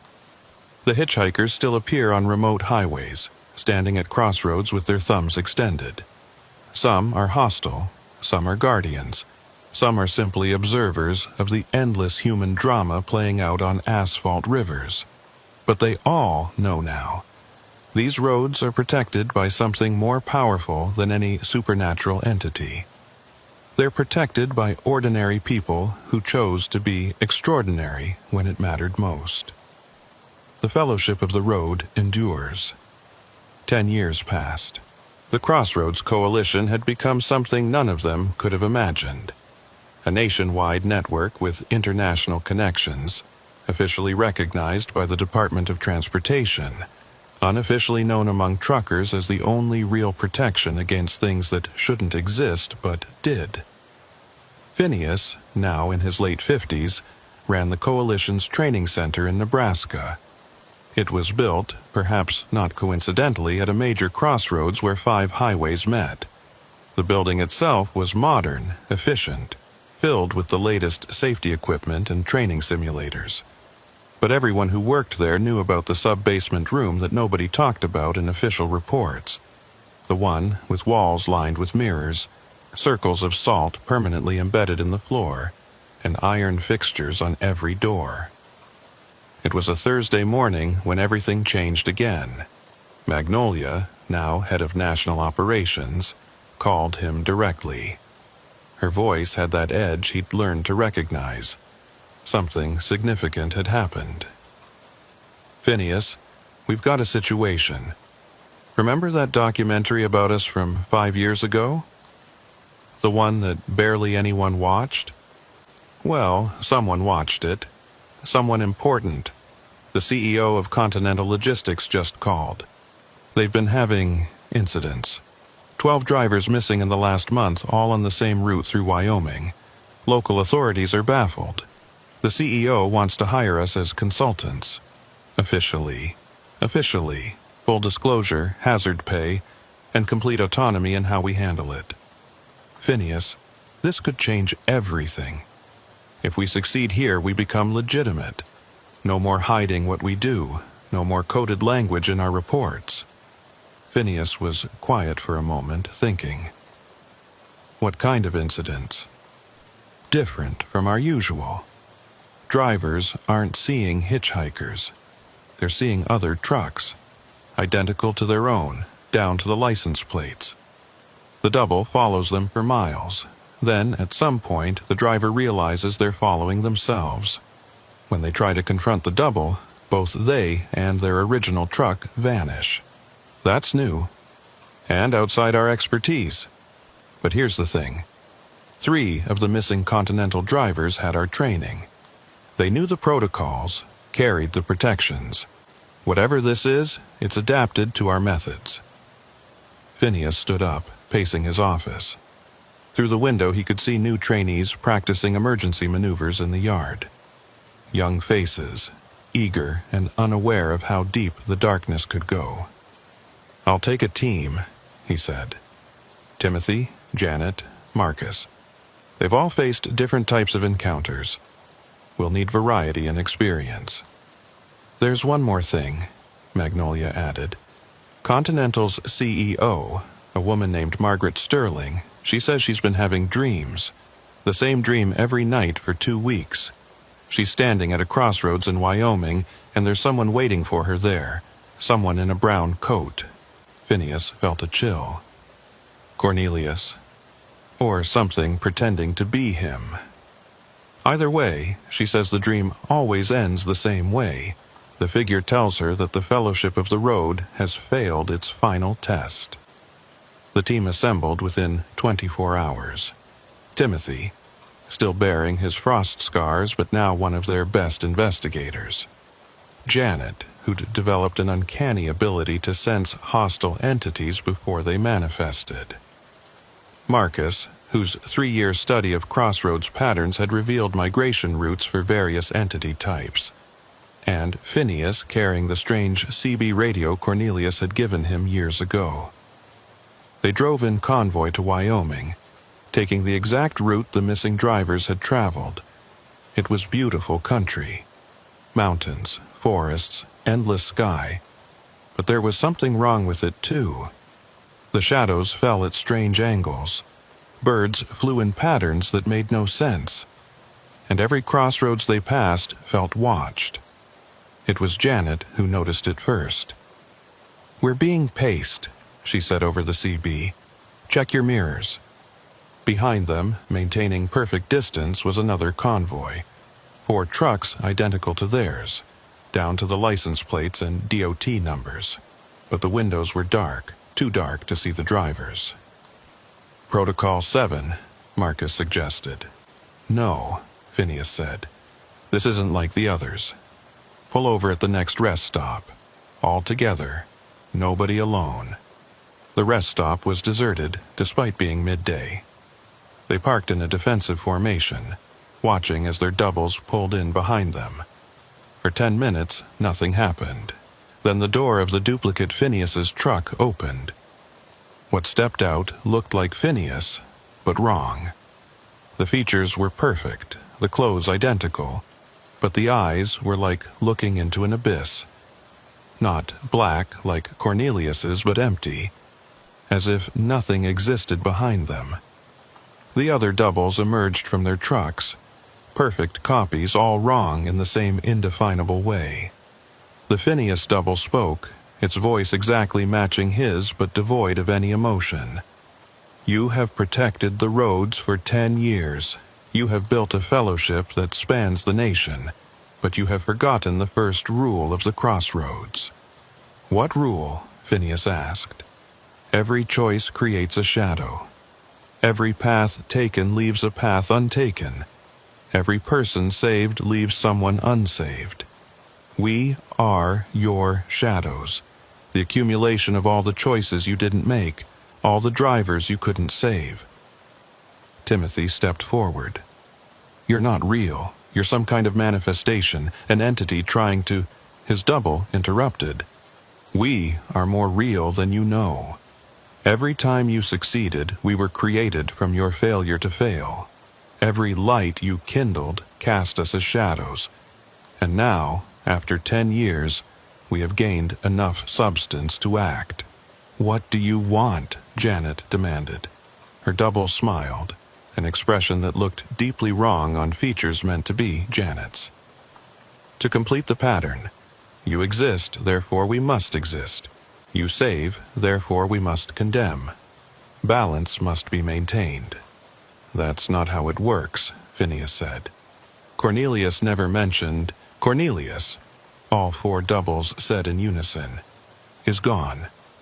Dispersed, as he chose to be, spread so thin across the roads that he cannot intervene. The Guardians have withdrawn, the hostile ones have retreated, and that has left a vacuum. We are what fills it. Marcus pulled out his phone, trying to record, but the screen showed only static. The salt in his pockets had turned black. The mirrors they carried reflected nothing where the doubles stood. "Your protections don't work on us," Marcus's double said. "We know them all. We are born from them. Every ward you created gave us form. Every protocol you established gave us rules to exist within." That's when Phineas remembered the CB radio Cornelius had given him. Channel 13, he'd said, for emergencies. He reached into his truck, grabbed the radio, and switched to Channel 13. "Crossroads emergency," he said clearly. "This is Phineas at the Wyoming rest stop, Highway 287, mile marker 156. Crossroads emergency." The doubles laughed, a sound like echoing hollowness. "No one is coming. That frequency is dead. The fellowship you built stands alone now." But Phineas kept the channel open, and after a moment he heard something. Not voices, but a sound like wind through wheat fields, like tires on an endless highway, like every truck engine that had ever run these roads humming in harmony. Then they came. Not trucks, but drivers. Hundreds of them, more. Some were solid, clearly alive, having heard the call and responded. Others were translucent, wavering. Drivers who had passed on but remained connected to the fellowship. They came from every direction, surrounding the rest stop, creating a circle of humanity around the shadows. Among them, Phineas saw faces he recognized. Drivers they'd saved, drivers they'd trained, drivers who'd died protecting others. And at the front, visible but not quite solid, was the dispersed essence of Cornelius, pulled back together by the emergency call. "You're wrong," Cornelius said to the doubles. "They don't stand alone. The fellowship extends beyond the living, beyond the physical. Every choice that saved a life created not a shadow, but a light that persists." The doubles faced the assembled fellowship, and for the first time, they showed emotion. Uncertainty. "This is impossible," Phineas's double said. "The dead don't return. The dispersed don't reform." "They do when the cause is sufficient," Cornelius replied. "And you, shadows, have made a fundamental error. You believe you are the opposite of the fellowship, but you're not. You're part of it. The shadow cast by a light source is still defined by that light." Timothy understood first. "They're not our enemies. They're our responsibility." His double turned to him. "What?" "Every choice we didn't make, every driver we couldn't save, they weigh on us. You're our guilt, our regret, given form. But that doesn't make you evil. It makes you part of our journey." Janet stepped toward her double. "All the times I wondered if I could have done more, saved more, been better.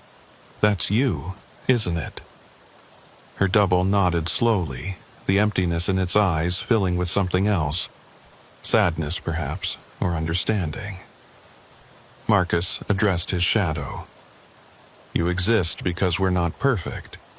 Because we're human and limited and can't save everyone. But that's not a failure, it's reality." Phineas looked at his own double, seeing in those empty eyes every trucker he'd passed by before he knew about the hitchhikers. Every call for help that had come too late. Every moment he'd chosen his own safety over another's need before Cornelius had tested him. "You're right," he told his shadow. "You are real. You're the weight we carry, the knowledge that we can't save everyone. But you're not our opposite. You're our reminder of why we keep trying." The doubles stood frozen, processing this. Then, slowly, Phineas's shadow spoke. "If we're part of you, not opposed to you, then what is our purpose?" "To keep us honest," Phineas said. to remind us that the fellowship isn't about being perfect. It's about trying, failing, learning, and trying again. You're not shadows. You're teachers. Something shifted in the air. The oppressive feeling that had haunted the Wyoming route lifted. The doubles began to change, becoming less solid, more integrated with the shadows they cast naturally. The missing drivers, Janet's double said, its voice now carrying emotion. They're at the crossroads where 5 roads meet, 20 miles north. They've been held in stasis, caught between choice and shadow. You can free them now. As the fellowship, living and dead, real and shadow, watched, the doubles walked back to their trucks. But instead of driving away, they simply faded, becoming actual shadows that merged with those cast by the real trucks. Cornelius approached Phineas, his form stabilizing but still translucent. You've passed the true final test, not defeating the shadows but accepting them. The fellowship is complete now, light and dark, success and failure, all part of the same journey. Will you stay?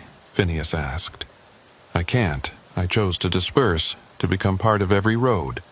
But know this, the fellowship you've built doesn't need guardians anymore. You've become your own guardians, complete with your own shadows to keep you balanced. They found the missing drivers exactly where the shadows had said, at a massive crossroads in the middle of nowhere. They were in their trucks, engines running, but frozen in a moment of decision. As the fellowship approached, they awakened, confused but unharmed. The CEO of Continental Logistics, Margaret Sterling, was among them. She'd driven out herself to investigate and gotten caught in whatever phenomenon the shadows had created. I dreamed this, she said to Phineas. I dreamed you would come, that the fellowship would save us. But in my dream, you were different. You were both light and shadow. We are now, Phineas replied. The fellowship isn't just about the light anymore. It's about acknowledging the darkness, too, the failures that make us human. Continental Logistics didn't just hire the Crossroads Coalition as consultants. They integrated them fully, creating the first official corporate recognition of paranormal highway phenomena. It started a domino effect. Within a year, every major trucking company had similar programs. The training center in Nebraska expanded, adding courses not just on protecting against entities but on understanding them, coexisting with them. The shadows had taught them that opposition wasn't always the answer. Sometimes integration was. But the most significant change was in the drivers themselves. They no longer saw the strange encounters as us versus them. The highways had always been liminal spaces between here and there, real and unreal. Now the fellowship embraced that liminality. On quiet nights, drivers would report seeing their shadows driving alongside them, not threatening, just present, a reminder of choices unmade and paths not taken. Some said they'd have conversations with these shadows, learning about themselves, facing their regrets and fears in the safety of their cabs. The hostile hitchhikers became even rarer, not because they were defeated, but because the fellowship had removed what they fed on, not fear itself, but the isolation of fear.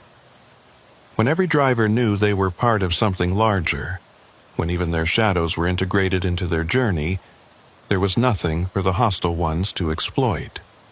Phineas retired for real 5 years later, at 63. His final drive was on Highway 281, where it had all began. At every crossroads he saw them. Cornelius's dispersed essence, the shadows of choices unmade, the lights of drivers saved, all coexisting in a complex tapestry that had replaced the simple binary of friend and foe. At his final crossroads, he stopped the truck and stepped out.